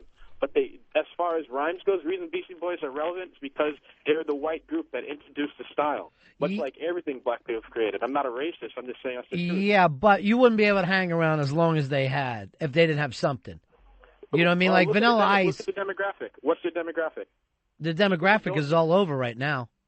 It's mostly white people who don't usually listen to rap. Well, yeah, they listen but to the Beastie Boys. Well, Beastie Boys are all right, playing rock wait a minute. I'm gonna explain something to you. More white people listen to rap than black people. That's a fucking fact. More white people buy rap. All right, more but black people listen. All right, so but your point can't be taken out that the Beastie Boys haven't had a 20-year career right now, which is incredible no matter what kind of music you're doing. I'm not denying their talent. I'm denying their ability to deliver a good rhyme. All right, let's listen to their rhyme. Go ahead.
Now, for me, I don't see the difference between this and K-Fed. It's exactly the same.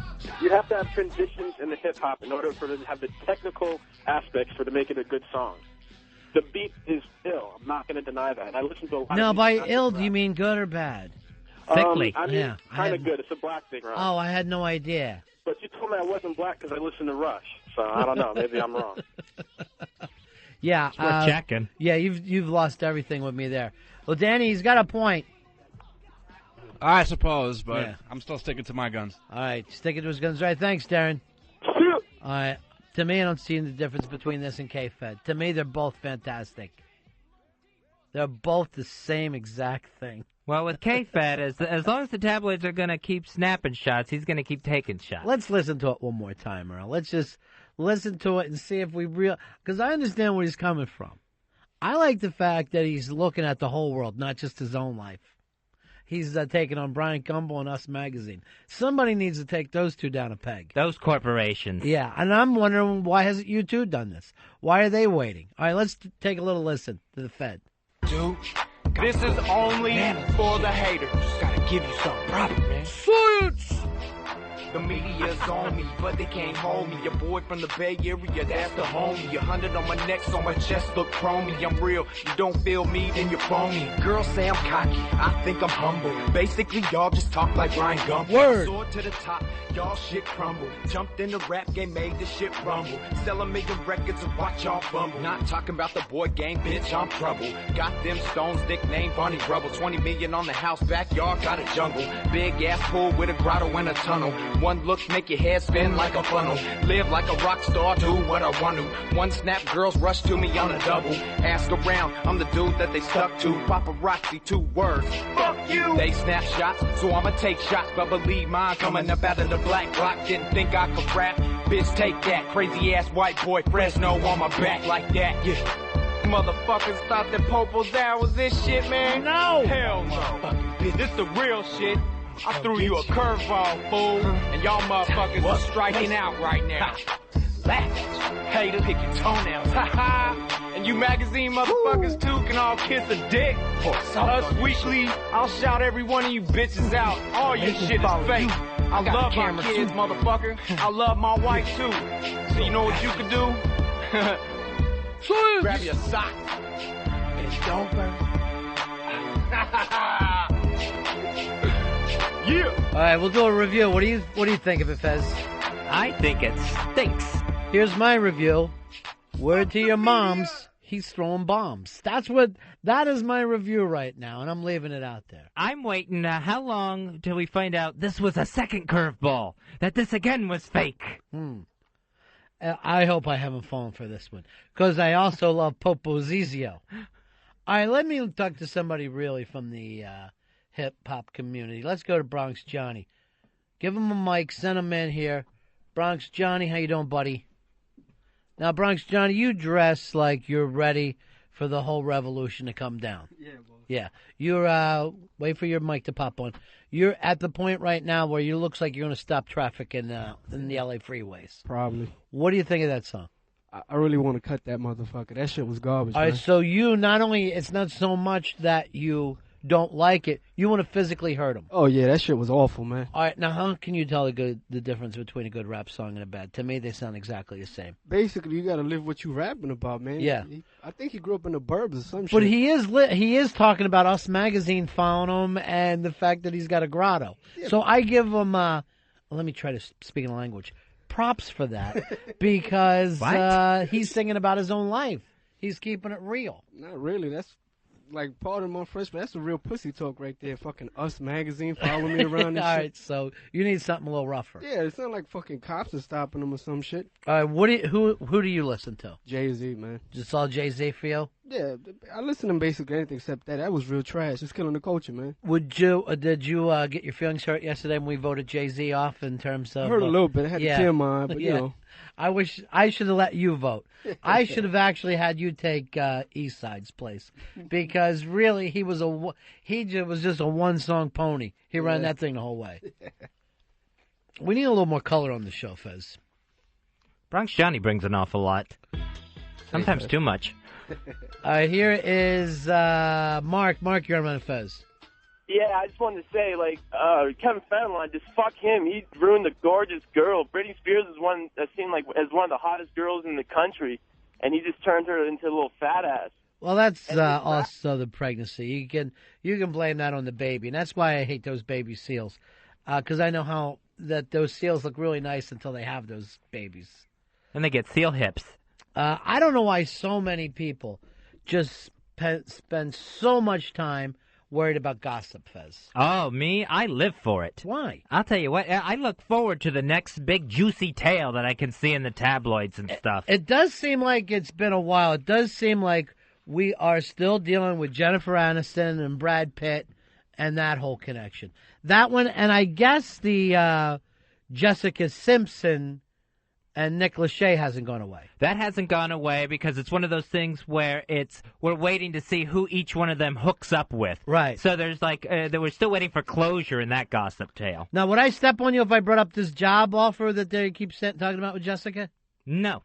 And I got this from Kathleen from the Bronx, who also says words to your moms, I'm here to drop bombs. But she said that Jessica Simpson has been the rumor to go on American Idol and replace Paula the Nut. I could see that definitely happening. Paula had another nutty night last night, Fez. Another nutty night on American Idol, where at one point, I don't know who all caught this, where Simon had to push her on the shoulder to get her to sit back in her chair. Well, that was because she was being turned on by the boy, and he has been having a great time pointing out when she's acting nutty. And I've seen him on other shows acting like, well, this is not something that's just started recently. And he had the executive producer on with him, and they said the other night that she wasn't ready when the show started. She was like going, I'm not ready. And they're going, it's a live show. She's going, well, I can't go out there now. So they had to say, well, we'll let Simon cover for you to make her run out and pick it up. Yeah, she's got to wait till she feels her pills have kicked in before she can feel confident enough to go sit out there at that table. Maybe it's a Sly Stone. I got to get the vibe. I got to have the vibe before I walk out there. So you did a spy report, or radio psychic, actually, early on in the season. She wasn't going to make it all the way through. You sticking with that? I am sticking with that. Paula Abdul will not make it. We're down to 10 left. It'll be 9 after tonight. She will not make it all the way through to the end of American Idol in May. I'm going to disagree with you only on one reason. I mean, I think if she had any other job, she would have been out by now. But I feel like they've got the #1 show in the country by far. I was reading the other day, we've never had a show in the history of TV as big as this one, as big as the kind of money they're bringing in every week. So I feel like you're going to keep the band together even if one of the guys is really high. I really think they'll try, but I think it'll become a case of no choice in the matter, whether on the producer's side or Paula Abdul's side. Right. She's going to be found on a bathroom floor crying, and they're just not going to be able to physically get her in that chair. All right. So you love the who you voting off tonight, Fezzy? Tonight, Lisa Tucker will go. The little cute girl who opened the show? Yeah, the last night. She opened last night. I think she's one of the 16-year-olds that's left. I don't mind anymore because now if you're voted off, you still get to go on the tour. So unless you're first, it doesn't matter. You're still going to find out what it feels like to go out on a tour bus and play the whole country. Melissa McGee and Chicken Little, they missed that cut. Who was it? Melissa McGee. Who was she? I always forget. The Tampa girl with the raspy voice. See, this is how quickly I forget them.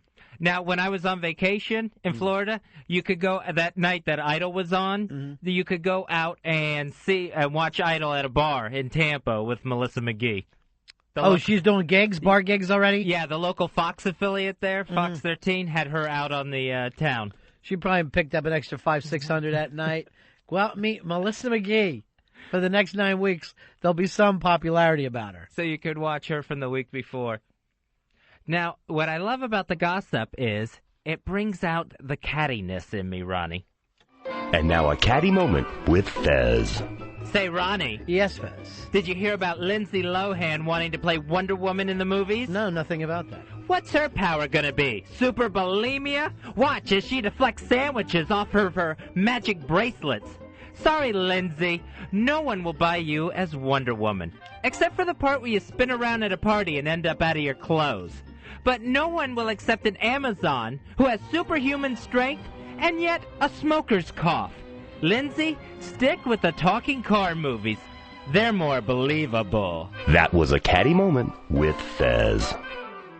Wow, you got catty there for a moment, huh, Fez? Got very catty there. I didn't know Lindsay Lohan wanted to be Wonder Woman. She wants to play Wonder Woman in the movie, saying that she's been looking for these parts that are really going to showcase her talents.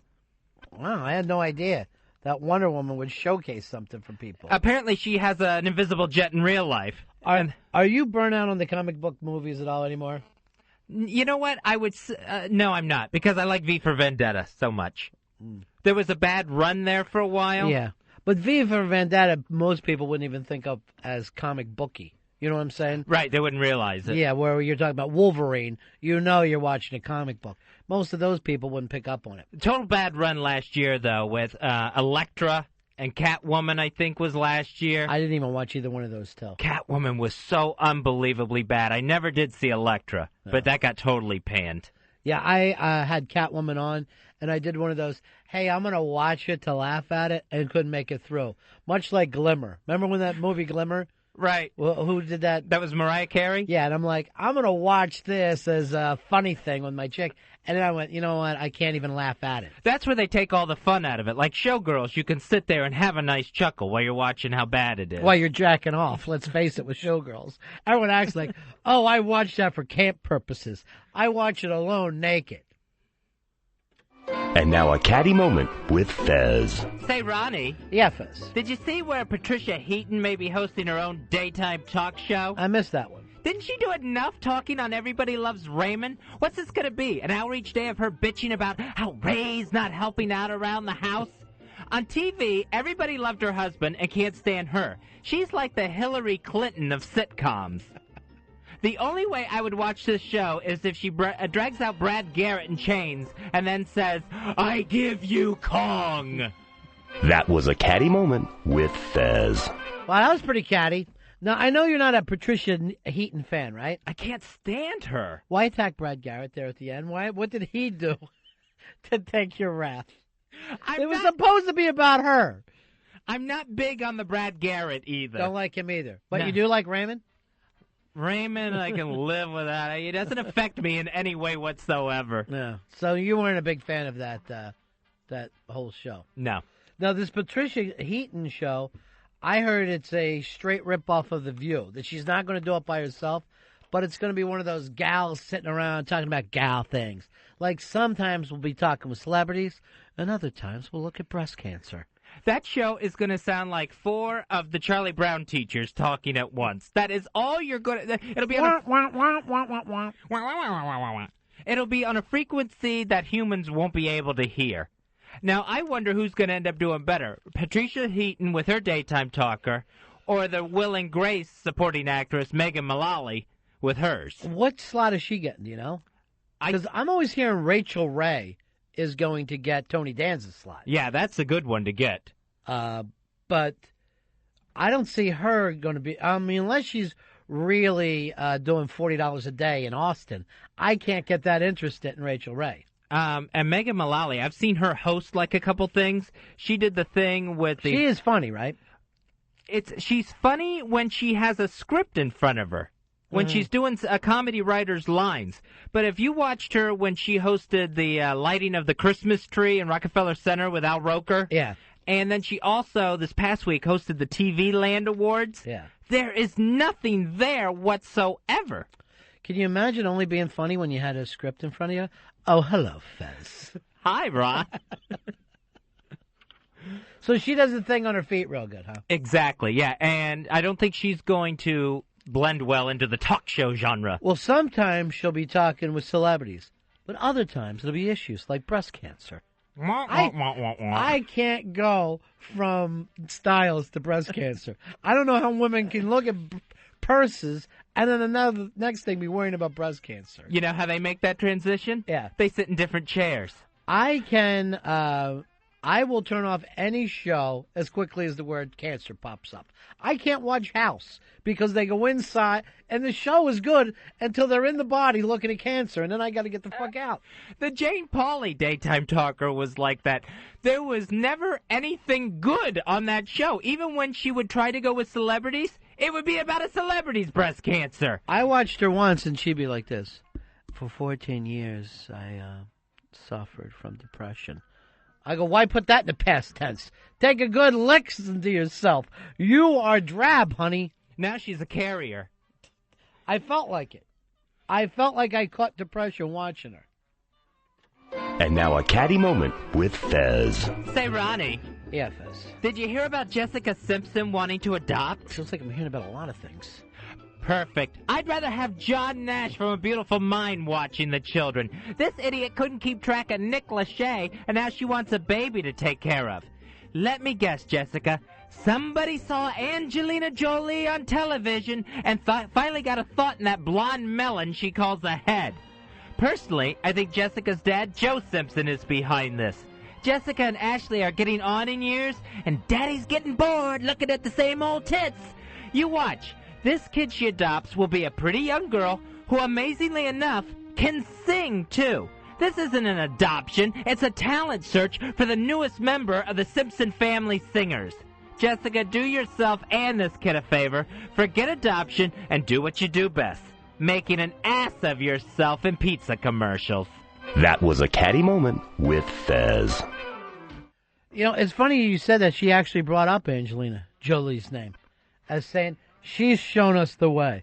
I'm like, she's not the first person ever to adopt.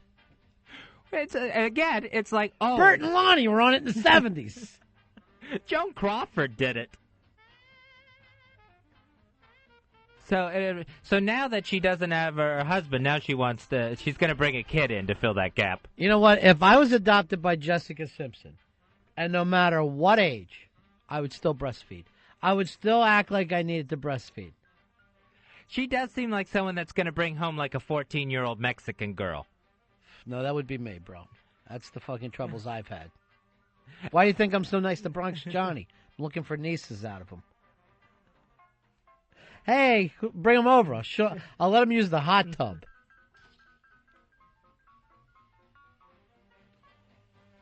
The NFL season, they announced their big kickoff weekend. So the opening Thursday night game, that's going to be on NBC this year. They open with the Dolphins at the Steelers. So the defending world champions open up the season. So the Sunday night game of the first weekend, that's going to be Manning versus Manning. Peyton and the Colts visit the Giants. And then a Monday night doubleheader the first weekend, where they got a 7 o'clock game, Minnesota at Washington, and then a 10:15 game on Monday night, San Diego at Oakland. We're going to have doubleheader Monday night games? The first Monday night of the season? Yeah. 2 games that night, a 7 p.m. and a 10:15. That's Eastern Standard Time. Yeah, in the East.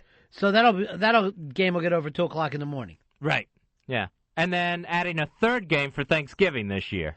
I don't think people are going to be into that. That one's going to be Kansas City hosting a Thanksgiving game. From now on, Kansas City will have a game? The Chiefs have been trying to get back on Thanksgiving. Apparently, they were one of the teams that started it. I don't remember that. I didn't remember it either. I only remember Detroit and Dallas. And the owner was saying they've been trying to get a Thanksgiving game back. So now there's an 8 o'clock Thanksgiving night game. And I'm not sure about this. I think it's only going to be on the NFL Network, where it's not on any sort of broadcast television. That makes sense. Because who was going to cover that? No one will pick that up. And then they can replay that game if they want to for people. Do you ever watch the NFL Network? No, I don't. I'm a big fan. I'm a big fan of that, the NBA Network, any kind of, other people can't watch this, then I love it. All I want is closed-circuit TV. That's all I'm looking for. What's happening with wrestling anymore, Fez? Well, WrestleMania this weekend. Is it this weekend? Yep. It's going to be on Sunday. I believe that's April 2nd, WrestleMania. I've lost a little heat with it lately. What's happening? Well, the double main event is going to be John Cena defending against Triple H. Uh-huh.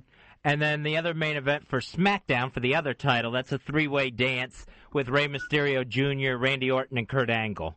Any chance of bringing the gobbledygooker back? Is that going to happen at all, or we done with that? They're not going to bring the gobbledygooker back. I think they will have a bad moment, though. Uh-huh. They've got this thing now called the Spirit Squad. It's 5 male cheerleaders that come out and cheer and wrestle. Mm-hmm. All, no names. Is it making fun of gay guys? Is that the point? It's making fun of something, but I don't know what it is. When in doubt, they will always make fun of gay guys in wrestling. By the way, you know who wants to do the show is Canyon. I sent that on to you. I guess he's friends with El Jefe and J-Dubs. Well, him and Tommy go back a ways. Yeah, him and Tommy Bateman from the Hideout show. They're very close. They used to room on the road together, and Tommy's been trying very hard to get Canyon on our show. So I'd left it up to you, Fez. I guess is he the first wrestler ever to come out? Yeah. Other than being a gimmick? Yeah, exactly. You take away the Adrian Adonises. What wrestler had Adrian Adonis was the first gay gimmick, or would you go all the way back to Gorgeous George? Oh, man, yeah. You probably got to go with Gorgeous George with the effeminate thing. Was he supposed to be gay, though? Yeah, I think so. Yeah, he was very Liberace, where it's not going to be said, but it's so implied with the hair curlers and everything. Now, Adrian Adonis, I always thought was hysterical, but would that be considered part of the bad gimmicks? Yeah, that totally a bad gimmick. Considering the fact that his original gimmick was he was the biker from New York. Uh-huh. He was the leather guy. Right. From New York. And then it wasn't even such a thing of like feather boas and pink robes. He actually put on big fat house dresses and gardening hats. Was there ever a worse gimmick in professional wrestling than Giant Gonzalez? Is that the all-time worst, where they couldn't work it out? He was just a really tall guy. And what was the outfit that he wore? It was like a bodysuit, head to toe, and it had his muscles airbrushed on it. So, like, his abs were airbrushed in. And then for some reason, big furry crotch section and fur on the shoulders. Yeah. Furry shoulder pads. So he was kind of a caveman, or they couldn't work it out? Yeah, it was like, they tried to, like, he was like a Sasquatch or something. Like, he had been found in the Amazon jungles of South America. Oh, now I understand it all this time. So he was the giant. They tried one with the Big Show. Remember when he was the giant in WCW? Yeah. They had brought him out as the Yeti. I don't remember that at all. Jimmy Hart brought him out as the Yeti for that Dungeon of Doom gimmick, which was so bad. And they had him basically wrapped up like a mummy. So I don't even know why you would call him the Yeti when he's dressed like a mummy. Here is Mike. Mike, you're on Ron and Fez. Hey, what's up, guys? Yeah.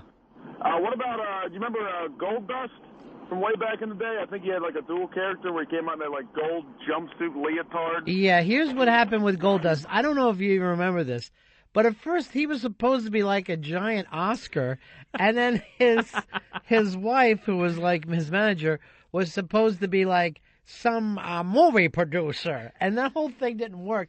I mean, if the fact that it got over at all, you have to give credit to Goldust for, because it was really a bad idea. They would also do this with him when he first started doing the gimmick. He wasn't gay at first, right? Right, yeah. He was just obsessed with the movies. Yeah. That was his gimmick. And they would bring out one of those old-time movie ushers with them, too, that was kind of like dressed like a bellhop. Right. Like I don't remember that. Like he was a Radio City music usher. But I remember she would have a cigar, acting like she's making deals. Matt, you're on Ron and Fez. Hiya, buddies. Yeah. I know you guys are talking about wrestling, man. I've been a fan for about 16 years. I started watching back when The Undertaker first started. So Right. I remember all the great gimmicks. The Repo Man, IRS, Money Incorporated. Yeah, let's move into Repo Man. He used to come out and repossess things from people. He would have to sneak to the ring. Yeah. And he wore like a like a criminal's mask, like the Weasels in Roger Rabbit. Kev TV, you're on Ron and Fez. Hey, what's up, buddies? Hey, buddy. Hey, I just wanted to let Fez know that he's completely wrong about Big Show being the Yeti. That was a guy named Ron Reese. He was also, I think he was Reese in the Flock. There's actually a video clip on YouTube. You can see Big Show and the Yeti attacking Hogan. Oh, that wasn't the Giant. That's what he's saying. Here's another person to back him up. Tom, you're on Ron and Fez. Up, he went the same direction now. So maybe you were wrong about that one, Fez. 866-RON-0-FEZ. 866-RON-0-FEZ. My all-time worst, Fezzy. Do you remember a guy, he was like a glacier, and there would be like a snowstorm? Oh, yeah. I hated anybody who needed too much. He had a huge ring entrance. You're absolutely right. His name was Glacier. Yeah. And he was like a Mortal Kombat character. I don't mind a bad gimmick if it doesn't take up 5 minutes on the way down. But he would start a blizzard. He would come to the ring. All of a sudden, the whole arena would be in a blue light, and a snowstorm would start. So you had to go through his entire blizzard gimmick. And then he couldn't sell once he got out on the mat. Right. He had a big WCW feud with Kanyon. Oh, is that right? Yeah, when Kanyon was Mortis. I was just about to say that, Mortis. Kanyon was Mortis. That was another awful gimmick that WCW thought of. WCW went through a lot of bad gimmicks, a lot of them. What about the Demon, when they brought Gene Simmons in to promote, like, the Kiss Demon? God. And it was just the rest. It was Dale Torborg just in a Gene Simmons paint. Right. I forgot when WCW used to get in things where they would do the cross-promotion, like when Repo Man came into the ring. Not Repo Man, what was it? RoboCop. RoboCop came into the ring, and they had to act like he was shooting or fighting. And it was just some cross-promotion to make money on. Or even when they did Ready to Rumble, and David Arquette won the belt on Nitro, and they had like the 4-level cage, and that was like the end of WCW. It really was. That could have been the end of wrestling altogether. It was that bad, like they didn't care who won. Here's what I hate. I don't mind if a celebrity comes in if he doesn't dominate. You know what I mean? If you're going to bring Jay Leno in like they did, don't have him look like he knows what he's doing. Have him get pulled in like WWF would always do a great job with WWE they are now, with Pete Rose, where Pete Rose would take the bump. But Jay Leno was able to come in and start dominating out there. Yeah, Jay Leno could come in and execute the diamond cutter move and get the pin and everything. Even though he looked like he was in girls' gym class all that time. God, that drove me crazy. You know, the RoboCop one was really bad, and they also brought out Chucky, the Child's Play doll, one time on WCW to have a debate with Rick Steiner, I think. Just awful. I know they're getting paid money, but it's awful. Sean, you're on Ron and Fez. Hey, what's up, buddies? Hey, buddy. Quick, Fezzy, what do you think about that stupid gimmick that they got now going on with that guy, good wrestler, but the boogeyman, coming out with that stupid Flavor Flav clock that he's always wearing? Yeah, the boogeyman, he's got his face painted. It's Papa Shango all over again is what it is. And they found a guy who will eat worms. So, and that's his gimmick now. That's all you see is, it's like when Jake used to put the snake on the guy. Now the boogeyman puts worms on people. Well, at least we're bringing the animals back. I wish it was something bigger than a worm, but I like a guy who'll bring an animal around with him. Here's Mike. Mike, you're on Ron and Fez. Hey, boys. Yeah. The worst wrestling gimmick of all time, the Red Rooster. And another guy who everybody thought was a pretty good technical wrestler. Terry Taylor. But when he got in doing the Red Rooster and started acting like a rooster, it was just embarrassing for everybody. Especially with the red spiky hair right up the hairline. Vince must have paid him a lot of money because he was good, but that gimmick was retarded. Sometimes I think that Vince tries to hurt these guys and tries to act like, okay, you can keep your contract, but you're going to be the Red Rooster now. You are going to act like a chicken. And that rooster crow of his never caught on with the crowd like he asked for it to. Come on, everyone. When you see the Red Rooster. Ryan, you're on Ron and Fez. Hey, buddy. Hey, buddy. Mick Foley did Dude Love one time. It was an awful, tree hug type gimmick where I don't understand how anyone would even be afraid of him. Because here's the thing. Dude Love was kind of making fun of bad gimmicks, and it was so bad that it was great. So I actually was a big fan of Dude Love. Well, then it was awesome then.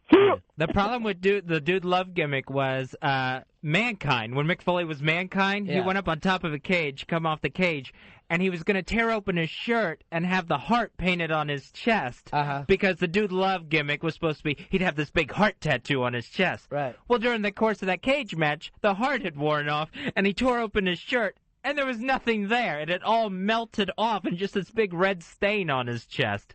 So we didn't get the big Dude Love transition that they were hoping for in that one. Hey, Mohawk, you're on the Ron and Fez show. Hey, Mohawk. We lost you, buddy. There you go. You're on the air. Hey, buddies. Yeah.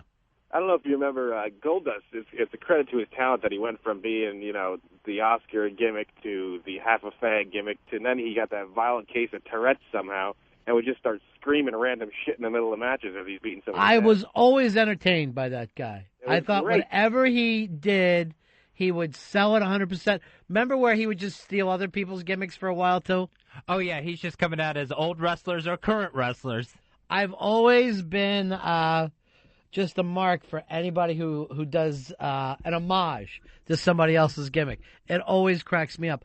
I always thought that was great, and I always thought it was great when anybody would be able to pull something together that you didn't think they would be able to pull out of it. Like when it starts bad and then it starts to kick in. The Honky Tonk Man seemed like that. That gimmick seemed like it couldn't have possibly been serious, and then next thing you know, over a year later, he's still Intercontinental Champion.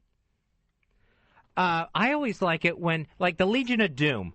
Who had an idea like this? They got the Legion of Doom, their manager Paul Ellering. What do we need for this gimmick? A ventriloquist dummy.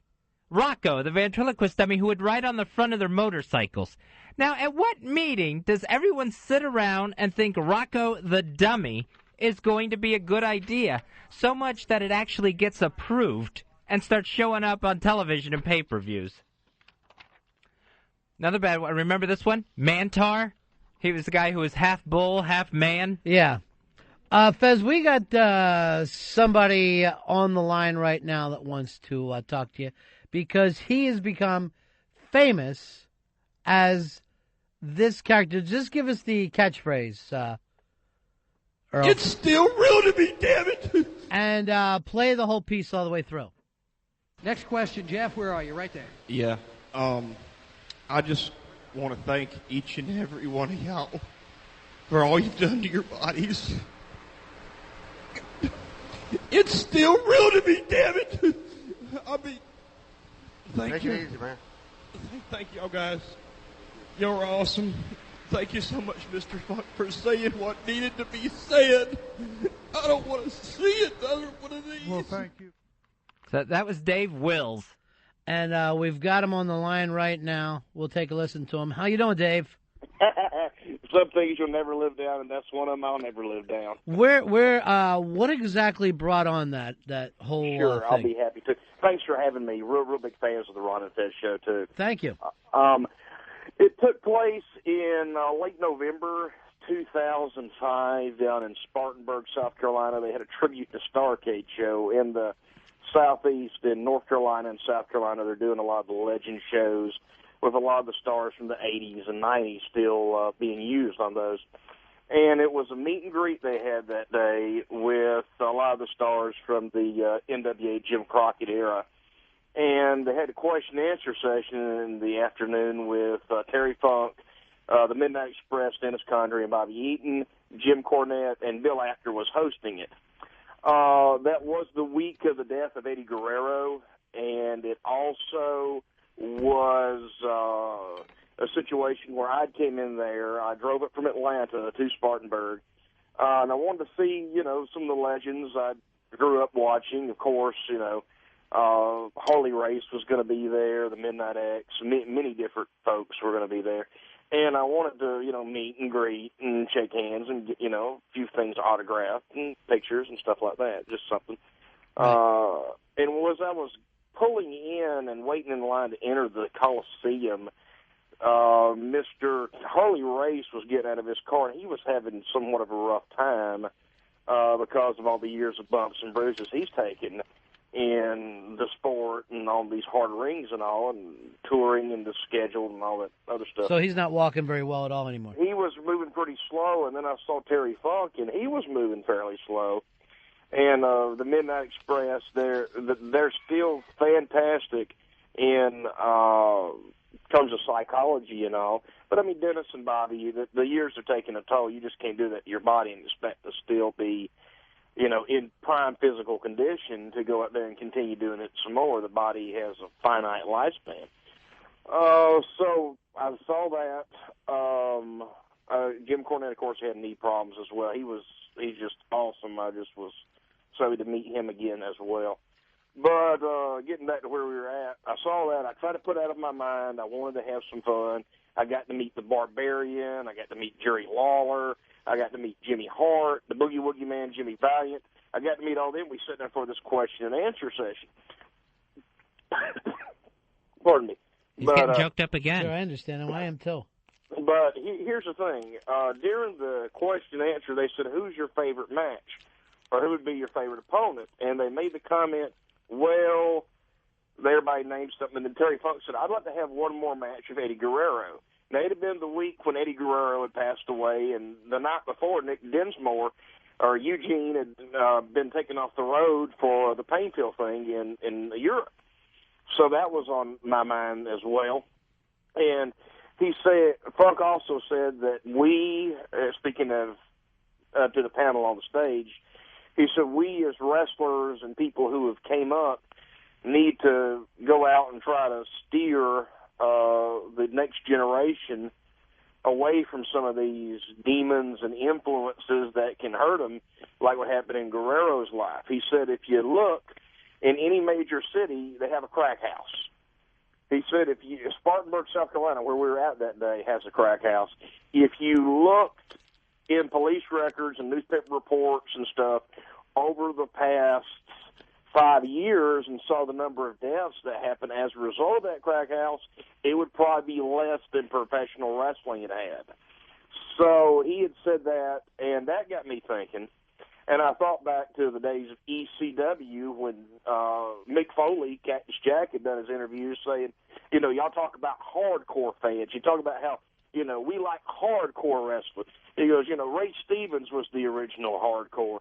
You want hardcore? How many of you guys have picked up the phone and called the Dynamite Kid and thanked him for all the bumps he took on the concrete? Yeah, thanks a lot. Sorry you don't have a pot to piss in or where to throw it out of. Yeah, half these people can't walk. How hardcore is it? And then I wanted to stand up and thank the guys. Hey, man, thanks for entertaining me. Thanks for, paying the sacrifice of your body for my entertainment and my pleasure to see this sport that I enjoy. And it just didn't come out that way. I started You got choked up. Go ahead. I'm sorry. I say you got choked up around that time. Very much so, because I just was overwhelmed with emotion. Having such a positive experience, meeting so many legends that I was a fan of growing up, and fans short for fanatic. I mean, there are people who are just as vocal about your sport or your entertainment of choice. When did you start, Dave? When did you start watching wrestling? About what year? Watching wrestling around 1985. 85, huh? 85, yeah. No, working on about 21 years now. So was that the old NWA or when you started, or? No, I was watching UWF with Bill Watts. Uh-huh. His promotion, he had Hacksaw Dugan and Dr. Death and Ted DiBiase and the Freebirds. And that was all out of Atlanta? It was out of Tulsa, Oklahoma is what I was watching. In Atlanta, we used to have the big wrestling block of 8 hours of Superstars of Wrestling, which, since I wasn't getting any dates or anything, that sure did keep my Saturday nights from not being too boring. But it was a great, great program, and I got to see wrestling from all different sections and parts of the country and of the world. They would have the Mid-Atlantic, of course, and the old Georgia Championship Wrestling. Georgia actually went under a few years before. They had Deep South, which was the promotion that was in Georgia at the time. Your NWA, the World Class Show from Texas with the Von Erichs was on there. Bill Watts' Mid-South Sports, or UWF, is what it was, the old Mid-Southern area. CWA with Jerry Lawler and the Memphis group, and I think they had AWA and generally some women's wrestling, or IWCCW up in New York, Maine area. We're talking with Dave Wills. He's now known in the wrestling world as the Crying Wrestling Fan. His website, it's stillrealtome.com. What are you doing with that site, Dave? Well, actually, my new podcast is just up. My friend and I, Mark Danger, we did our little podcast yesterday. It's probably a great experiment in bad radio and bad podcasting, but we put it up yesterday, previewing a little bit of WrestleMania and just talking a little bit of nonsense. Both of us are big Atlanta, Georgia fans. And I'm doing that. I've done some podcast and radio interviews for Figure 4 Weekly, and I'm writing a column also for WorldWrestlingInSandy.com on a guest columnist basis. That book's coming out soon, and it's really a quality site. A lot of opinion, not a lot of news, but a really, really fun site. Glad to be associated with James Gutman's WorldWrestlingInSandy.com. So good things are happening out of your meltdown. Actually, they are. I've had the opportunity to do quite a few things. I was able to go up to a show in Lenore, North Carolina, the March Madness for Southern Championship Wrestling. I think the DVD is now available. But they had, I got to ring announce 2 matches, and the 2 matches were one I'd always wanted to see, which was the Midnight Express of Bobby Eaton and Dennis Condrey against the Powers of Pain, the Warlord and Congo the Barbarian. And the other match was Jerry the King Lawler against Dusty Rhodes. Now, people can say what they want to about how they're getting older or whatever, but they had the crowd in the palm of their hands and just showed you a lot of the psychology and a lot of more of the, it's not what you do, it's how you do it, and just was really some top-quality excitement, and I really was humbled and honored to be able to appear and guest ring announce for them. Now, Dave, Fez is a pretty big wrestling fan, and I thought maybe we'd try a little trivia contest. The interns have put together some questions. And do you feel strong about that or no, Dave? Well, I'm not the best at dates, but I can remember a little bit. Well, go ahead and try. All right. It'll be the first time I lost a trivia. Fez, if you want to answer, you just say Fez, and if Dave, you think you got the answer, you just say Dave. All right. Which AWA World Heavyweight Champion later went on to be a WWF WWE commentator? Dave. Yeah, go ahead, Dave. Jerry the King Lawler. All right, Fezzy, you're already dropping behind here. I'm getting Very nervous. nice, Yeah. Dave. What company did Ted Turner purchase that later became WCW? Dave, National Wrestling Alliance. Owned by... Jim Crockett Promotions. Yeah, Jim Crockett Promote. Yeah, that's what I had on it. All right, that's 2-zip. You've fallen behind, Fez. Fallen behind quick. And at one time, instead of saying your name, you slapped the table. So I gotta learn my name. Yeah. Here we go. Which WrestleMania is the only one in the history not to have a heavyweight title match? Dave. Yes, Dave. I think it was WrestleMania 4 where they had the tournament. No, sorry. Oh, really? Fez. Yeah. Was it 12? Sorry, you're both wrong. WrestleMania 1, Hogan and Mr. T versus Piper and Orndorff. It's obvious, Dave. Yeah. All right, here we go. 2-0, Dave winning. Who did Ric Flair defeat to win his first heavyweight championship? Yes, Fez. Dusty Rhodes. Dusty Rhodes, September 17th, 1981. In Kansas City. 4 years before Dave started watching. Good job, Fez. Who were the original Four Horsemen? Fez. Yeah. It was Ric Flair, Tully Blanchard, Arn Anderson, and Ole Anderson. Very good. All right, here we go. Who won the first Royal Rumble in 1988? Fez. Yes, Fez. Hacksaw Jim Duggan? All right, he's making a comeback. 3-2. Yeah. Let's see. Which wrestling school did Ric Flair graduate from? Dave. Yes, Dave. Berngagne. There we go. It's tied up at 3. Let's play this one to 5, boys. Okay. And it's a hell of a match. It's a hell of a match going on. Dave Wills, the still real to me, damn it guy, and Fez Whatley, the man also with no life whatsoever. Here you go. Who threw in the towel for Bob Backlund? Making Dave. him. Yes, Arnold Dave. Scallion. Arnold Scallion is correct. One more, Fezzy. The Golden Boy. And you dropped this one. What was the first match ever at WrestleMania 1? Fez. Yes, Fez. Tito Santana versus the Executioner? Very good. Here it is.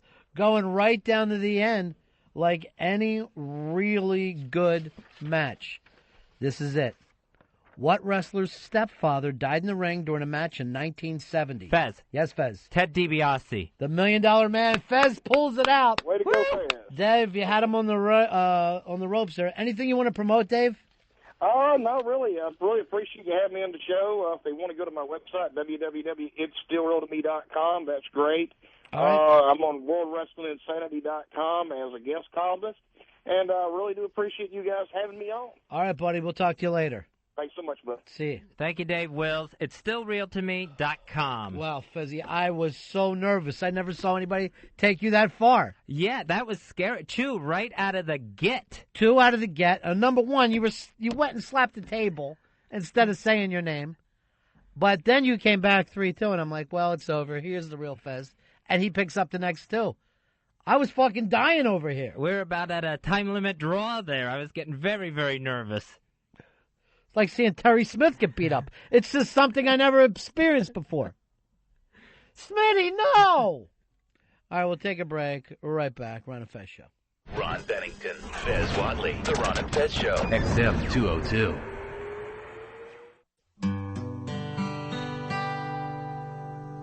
O sinner, do not stray from the straight and narrow way, for the Lord is surely watching what you do. If you approach the devil's den, turn round, don't enter in, lest the hand of the Almighty fall on you. He'll fuck you up. Yes, God will fuck you up if you dare to disobey His stern command. He'll fuck you up. Don't you know He'll fuck you up? So you better do some praying while you can. Long ago a man named Lot had a wife he thought was hot, but she could not stop her black and sinful ways. You know it was her own damn fault when God turned that bitch to salt. That's the way He used to work back in those days. He fucked him up. He really fucked him up when the people went and turned their backs on him. He can fuck you up. No shit, he'll fuck you up. Just like he fucked the people up back then. I used to have a friend named Ray who walked that evil way. He cursed and drank and broke his neighbor's fence. You know Ray was full aware that some sheep were over there, and he knew them in the biblical sense. God fucked him up. He went and fucked Ray up, went and paid him back for all his wicked sins. He fucked him up, fucked that boy completely up. Now he's married to a Presbyterian. Yeah, getting a little down home for everybody today, huh, Fez? We go from Dave Wills and wrestling talk to that, so it's we're very southern today. Enjoying it in the heartland. Fez, no other time have I ever seen you on the ropes before in a match. That was, and I was talking with Eastside Dave about this later. That is as nervous as I've ever gotten for you during wrestling trivia. Now, I had to play I couldn't even root you on because I have to be judge and jury here. Sure. And I was just thinking of, I was suddenly going to, make the answer Tuttle or something. I was just going to do something inside. Who were the sassy boys? I didn't know what to do. I was sweating up a storm. The screw job. I'd have to say Candyman would be the answer there. But you pulled it out, but maybe you're losing a step. Maybe it's starting to be time for you to hang up that strap. Maybe when it comes to trivia, I'm like Harley Race, limping around on bad trivia hips. I was nervous. Hey, Chris, you're on Ron and Fez. Yeah, I just wanted to thank you guys for having Dave Wills on. It was great, and congratulations to Fez. And how you feeling, Fez? Doing good, feeling good, especially after the big trivia win. I don't know whether it slows you down after any kind of a heart problem at all, or, I'm going to take it back to that Morrissey song. It just gets the show off to a slow, depressed start, and this happens. Now, tomorrow, Death Metal Mo is going to pick our music, and I'll say this, Fez, whatever he picks, we play. I've never been a big fan of the death metal, but I am a fan of Death Metal Mo, so I'm excited about this. It is a time for you to get into death metal, then. This will be your real introduction to it tomorrow. So I'm looking forward to that, and just heading into a nice birthday weekend. I got a birthday on Friday, and then Saturday we got a big party at McFadden's on 2nd Avenue in New York City. I want everybody there so I can just say happy birthday and slap hands with everybody along the way. You make it sound like a ball, Fezzy. Dave, have you been keeping up with Mikey Boy and everything? You making this thing happen? Are we all going to feel good about it? Because this is your baby this time. This is supposed to be one of the things you're worried about. Yeah, this is going to be awesome. I can't hear you. There's going to be... Yeah. It's going to be great. Now you're on. This is just going to be a phenomenal party. There's going to be lots of people. I keep getting private messages from ronfez.net or emails about people all excited to go. Why are they private messages? Why are people afraid to put it out there in the public? And the thread's gotten huge, and all the whack-bag people are invited. Everyone's invited. You don't have to be a part of the message board. It's going to be fucking rock and roll. I can't wait. All right, now, a special guest is coming. And I just noticed there was a call now, so I'll put it on. Hi, you're on Ron and Fez. Hi, hello? Ronnie, Fezzy? Yes? It's Frenchie. It's our Frenchie. Hi, Frenchie. Hi, guys. How are you? How long has it been since we talked with Frenchie? Such a long time. It has been. Such a long time that I have a 2-year-old little girl. Oh, my God. Does it look just like 2 Fez? years old. Yeah. It better not. Last time we saw you were pregnant. Yes, Yeah. I was like 4 or 5 months pregnant. Wow. And I lost all the weight. Thank God. Way to go. Yeah. Yeah, thank God. Because I don't want to see you with any Britney weight. I want you looking like Frenchie. I will be looking like Frenchie, and you may be seeing me. I just shopped for a little birthday gift. I thought you weren't going to pick him up. This is one of the people I said, don't get Fez anything. No, give that present to the I baby. didn't say I got Fez a birthday present, Yeah. but I have a good friend that has a birthday on Friday, so I went shopping for him. That's very nice of you, Frenchie. You didn't have to do that. For him or her. Well, we hope to see you, Frenchie. Well, I hope to see you, too. And where are you down in South Jersey still? Yeah, right below Trenton. So I'm not real south, but yeah, about Cherry Hill area. Well, we hope to see you Saturday night, honey. Yep, and I love you guys, and I miss you, and I'm listening to you every day. Thank you so much. Thanks, Frenchie. Thank you. I'll see you soon. Bye-bye, darling. Bye. Saturday night is the party at McFadden's on 2nd Avenue in New York. What a cutie she is. Fez, did you see the New York Post today with a picture of the Big Unit's love child? Oh, yeah. You know, it's sad enough that she got his looks, and now he's not giving her the time of day either. This kid has a head like one of those Eastern Island statues. They're just that Easter Island. You ever see those big fucking long statues? That's the head this kid has. Yeah, it's a good thing Randy Johnson never tried to dispute this in court, because all you have to do is parade what she's being called the little unit in, and everyone's going to know right away. You're not even going to have to do a blood test on this one. I'm just going to give her the mustache and the logo, and there you're basically looking at the Big Unit. There he is. There's Randy Johnson when he was a boy.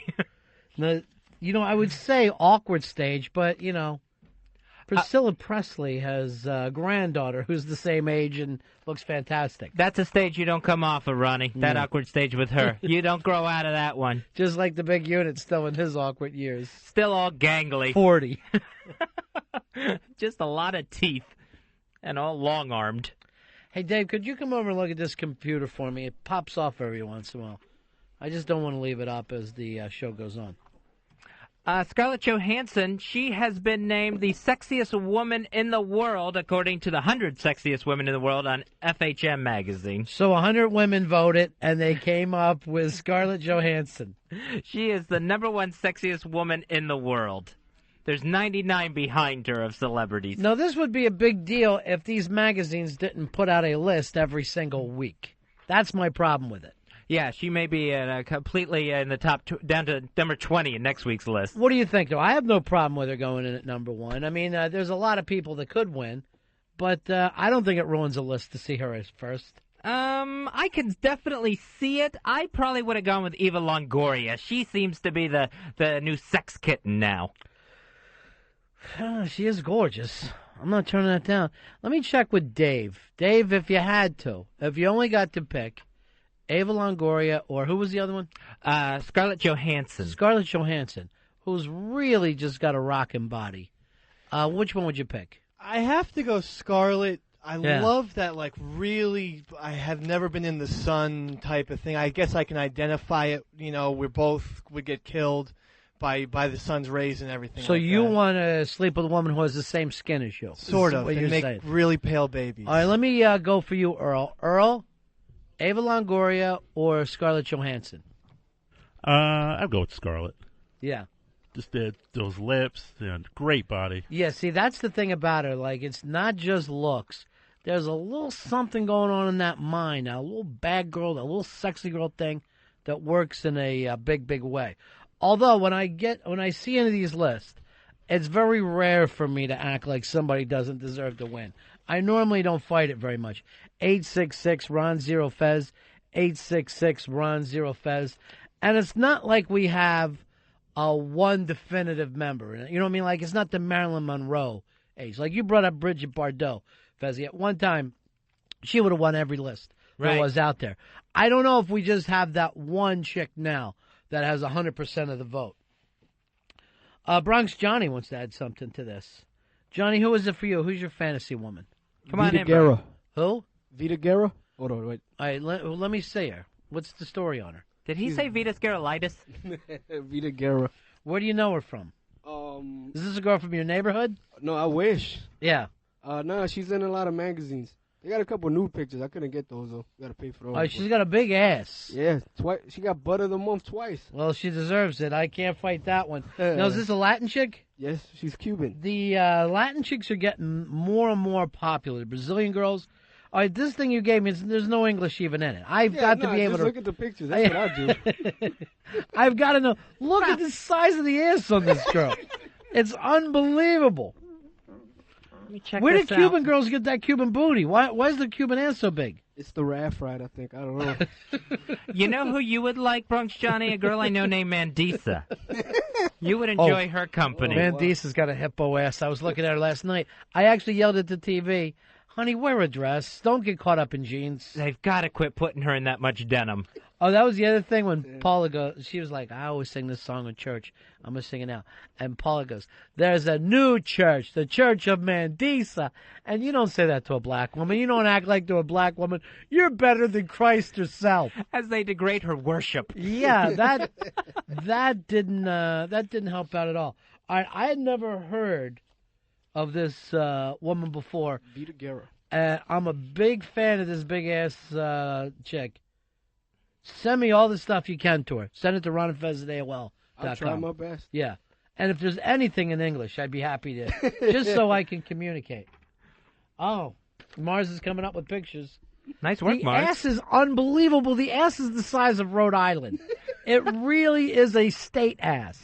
And that is what she is accenting in her picture. She wants everyone to see that big ass. Latin guys like the ass, too, right? Yeah. Is it more tits or ass? For me, it's tits. I'm more of a tits guy. I never had a mom. Mars, what about for you? Booty. Got to be the booty? Now, tonight, what's the Spanish girl's name that's going to be singing on Idol? Shakira or something? Unfucking-believably hot. Unbelievably. I can't understand a single thing she sings. I turn the volume down, but she's unbelievable. So normally I don't even have a problem with any of these. Here is Brad. Brad, you're on the Ron and Fez show. How you doing, buddy? Hey, Brad. Hey, bud. Yeah. Hey, I was just wanting to see what position did Sue Johansson come in? Sue Johansson not making the top 100. That old lady who does the sex show on cable. I still find her hot. Really? She just doesn't give up. Tim, you're on Ron and Fez. Hey, Ron, what's going on, buddy? Yeah. Hey, Bijou Phillips, all the way. I'm a huge Bijou Phillips fan, but I do go for the heroin chic thing. I like the dirty girl strung out on heroin look. It works Me too, for man. Love it. But she also has the body of a 10-year-old boy.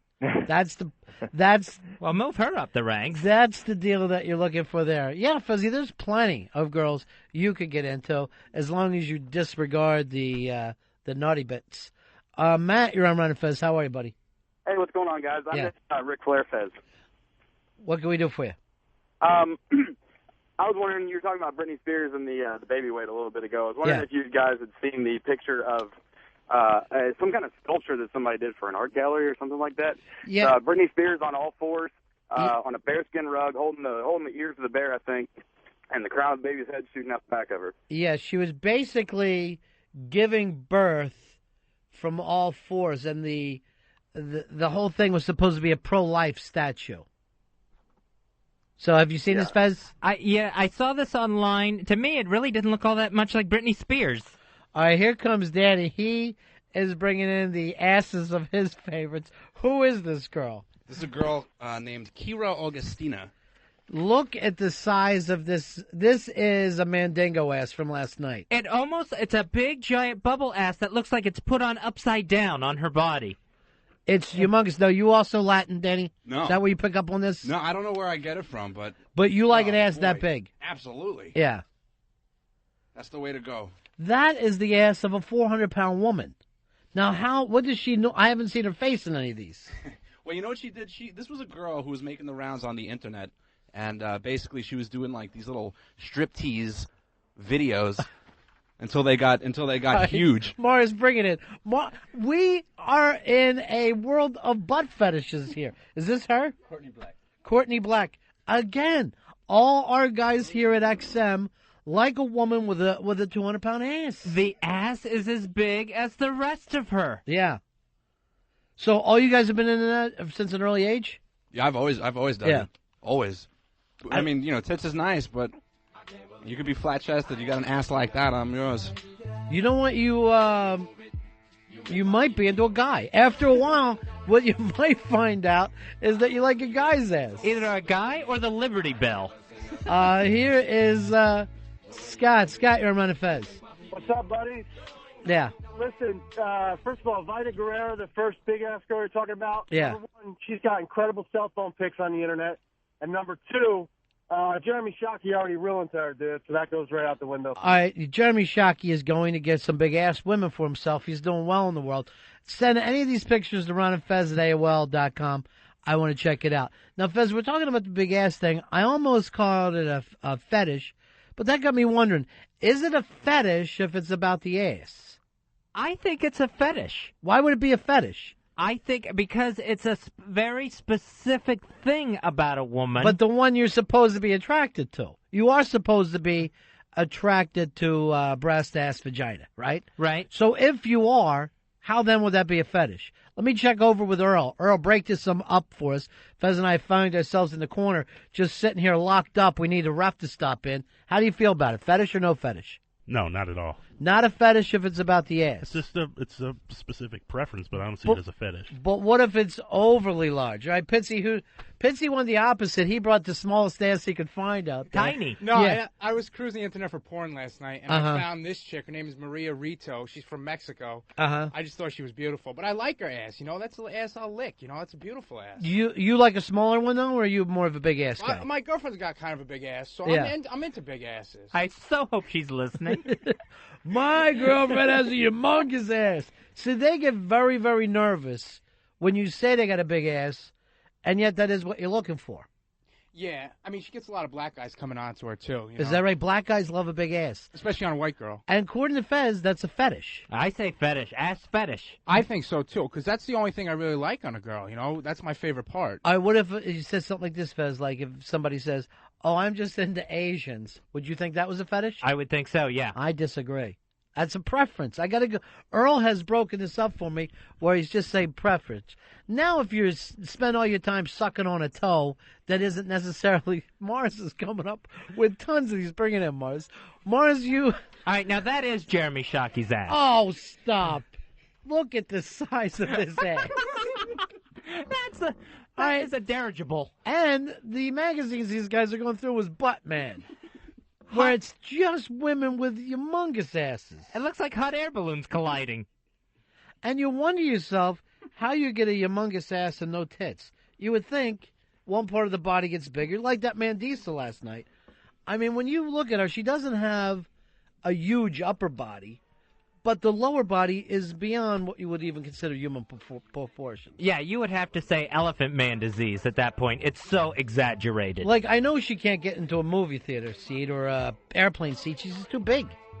I don't know what she does. Yeah, I don't know how they got her out to California.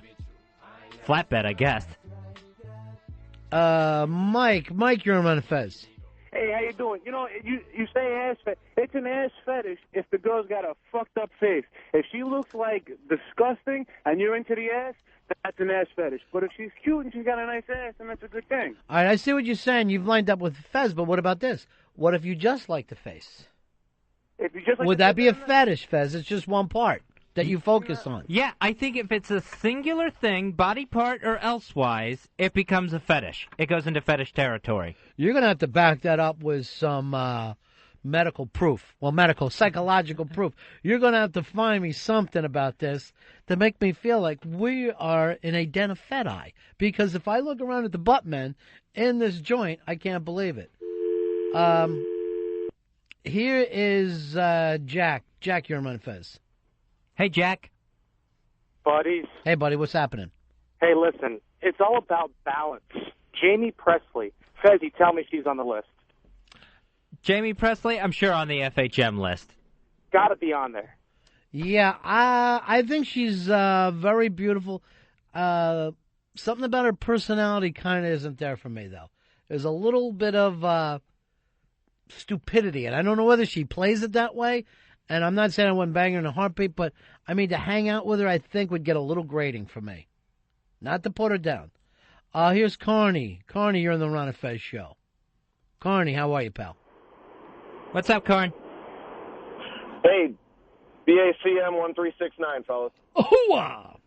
Oh, just wondering, how come no one ever talks about Rose McGowan anymore? She's still on Charmed on the WB, but no one ever says anything about how hot she is. Because it's the WB. It's basically like being in a fucking witness protection program. Nobody can find her there. I didn't know the show was still even on.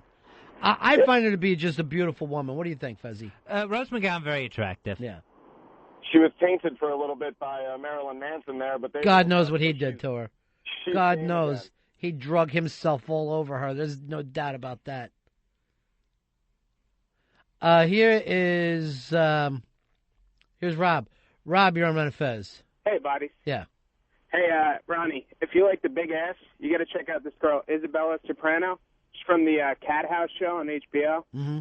Fucking fantastic. Had a big giant man ass? Oh, Well, not don't- a man ass, Ronnie. Don't confuse me with the ass feti that we have running through this building. It's rampant here. Yeah. You got to check her out. Later.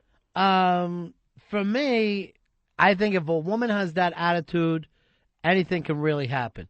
I wouldn't be able to say, honey, I can't be with you because you don't have a gigantic ass that barely fits into the room. And the guys we have working here, gigantic ass fans. As soon as she walked into the room sideways, I fell in love. Kevin, you're on Ron and Fez. Hey, buddy. Yeah. Hey, I like a little ass because I'd rather have one built for speed than comfort. Oh, I don't know where you're going with that, but thank you very much. First of all, I like the fact you're throwing another cliche at us, but why you want her to be fast is beyond me. Here's the reclusive Negro. The reclusive Negro. You're on the Ron and Fez show. Go ahead, Earl. What's up, buddy? What's up, buddy? Hey, Earl. Yo, you want to check out a fat ass? There's a female who does rap videos and magazines. Her name is Buffy. Just Google her name and trust me, the fattest ass you ever seen. Real rump shaker, huh? Well, yes. Earl, do you know this woman at all? I don't know her, but the guys wait a second. Like, I know her. I got pictures of her. They're all coming in like They lunatics. run. Look, here's Mars. Every one of them loves this. Oh, she happens to be here in Buttman. What do you know about Buffy the Pantsuit Slayer? Mars is like, finally, you guys are doing a show I like. You're doing a show I can relate to. Need anything fixed? Maybe we'll just have some big-ass contest in here someday. Dave, find out exactly what a fetish would be. See if you can get one of the guys to look it up online. We want to know the definition of the word fetish. Okay. Fez says that if you like a big ass, that's a fetish. My thing is, if you like something that's considered normal in sexuality, whether it's the ass, the tits, the vagina, whatever, how can that be a fetish? Right. I think you're thinking of preference, and that's the word. Unless you happen to be in an encyclopedia or dictionary, Okay. I really don't care much about you. All right, I'm going to go find out. He thought that I cared about his opinion. He wanted to be read like a book. You know, we need a psychiatrist at all times ready to call in and help us out. Because we're curious, we just know nothing. That would be so nice and handy to have. Well, for you especially. Neil, you're on Ron and Fez. Hey, Neil. Hey, buddy. Hey, buddy. 2574. Hooah! Hey, Fezzy, I guess, I don't know, I like redheads. Is that a fetish? Yeah, good point. Would you consider that a fetish, Fez? I think, yes. If it's where you're obsessed on red hair and the girl's got to be redheaded, I think you have gone into fetish territory. No, I don't think so because, again, let's say a white guy who only likes white girls. That's a fetish? I think that's a little vague to be a fetish. I don't think that has anything real specific about it. So when finally it meets into your southern culture, you don't have a problem. But red hair, which is basically saying, a guy who goes, I just want to be with Italian girls. That's a fetish. All right, white, that's normal for you.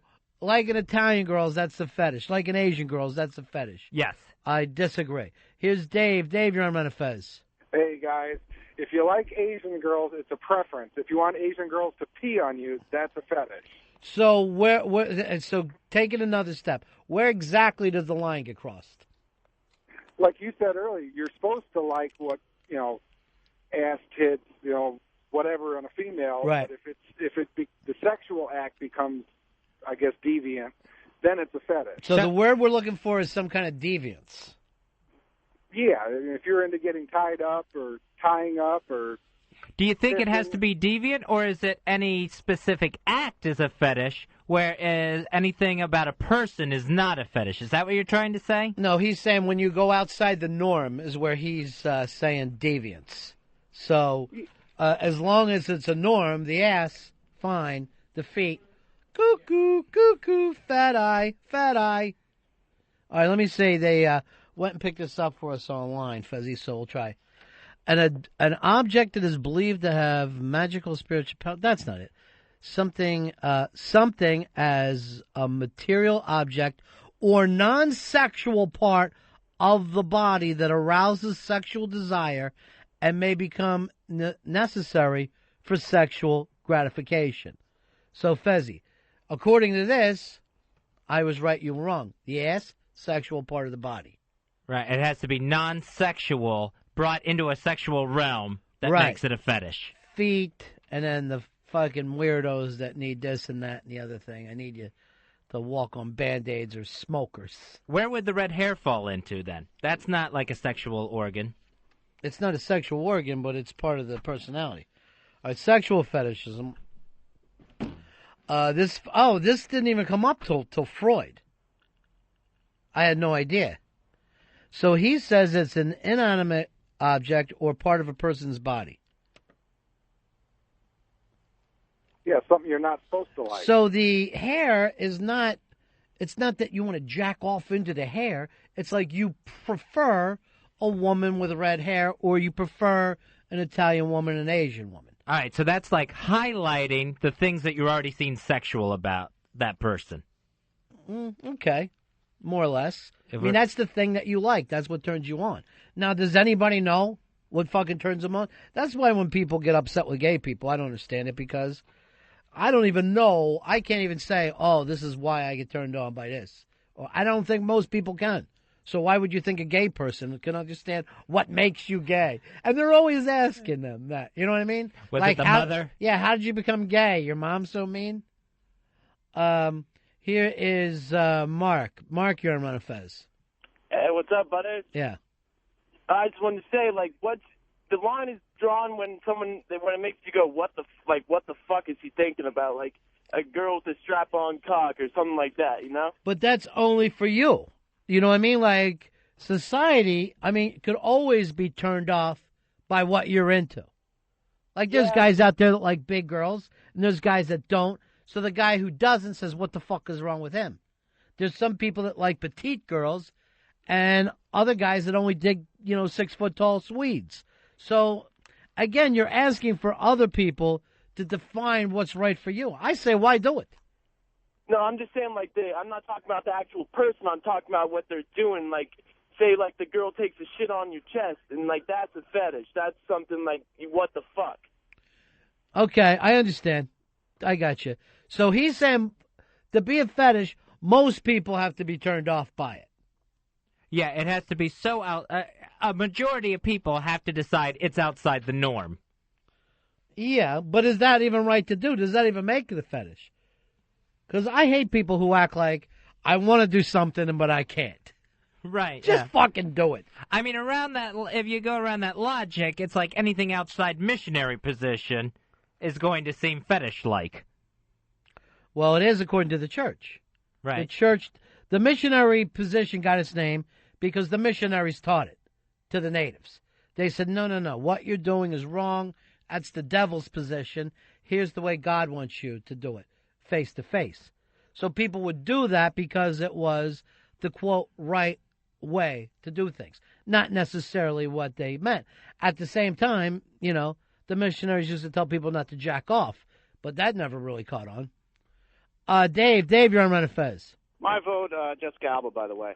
But those guys who like the big fat asses, do they like the cottage cheese big fat ass or the big round like bubble butt? What are they into with that? All right, Danny, grab that mic over there, buddy.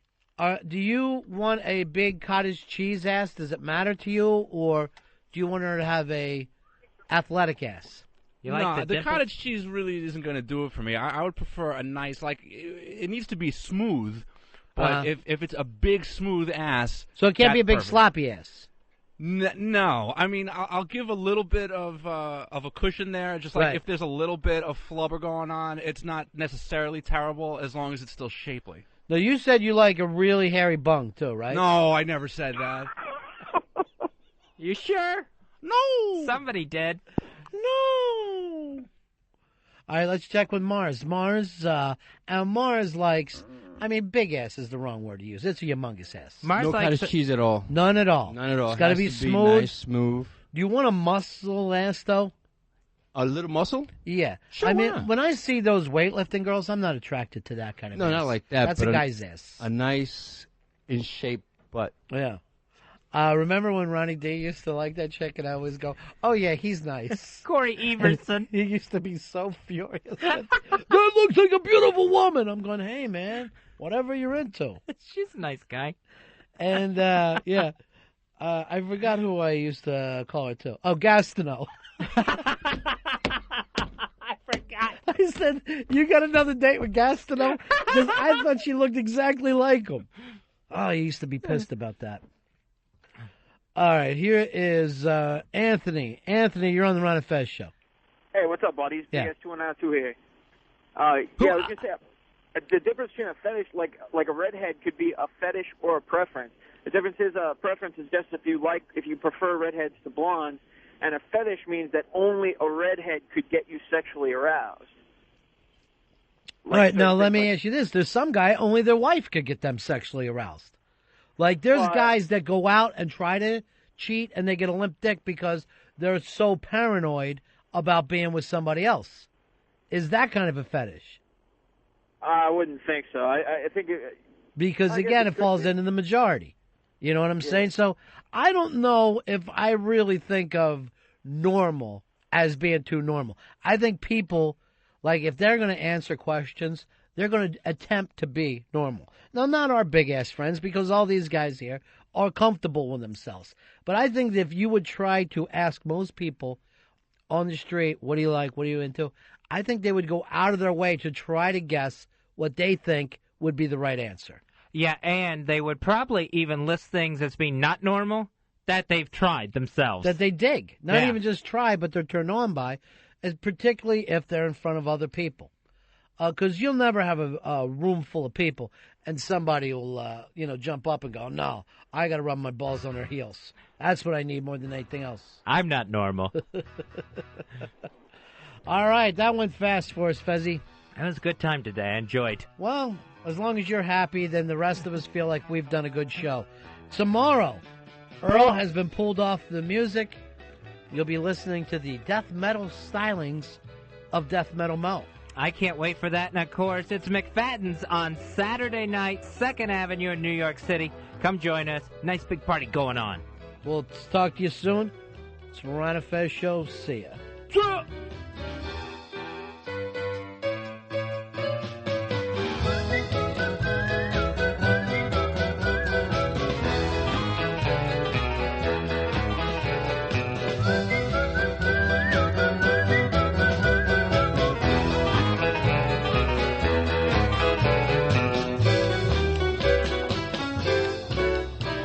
The Ron and Fez Show. XM 202.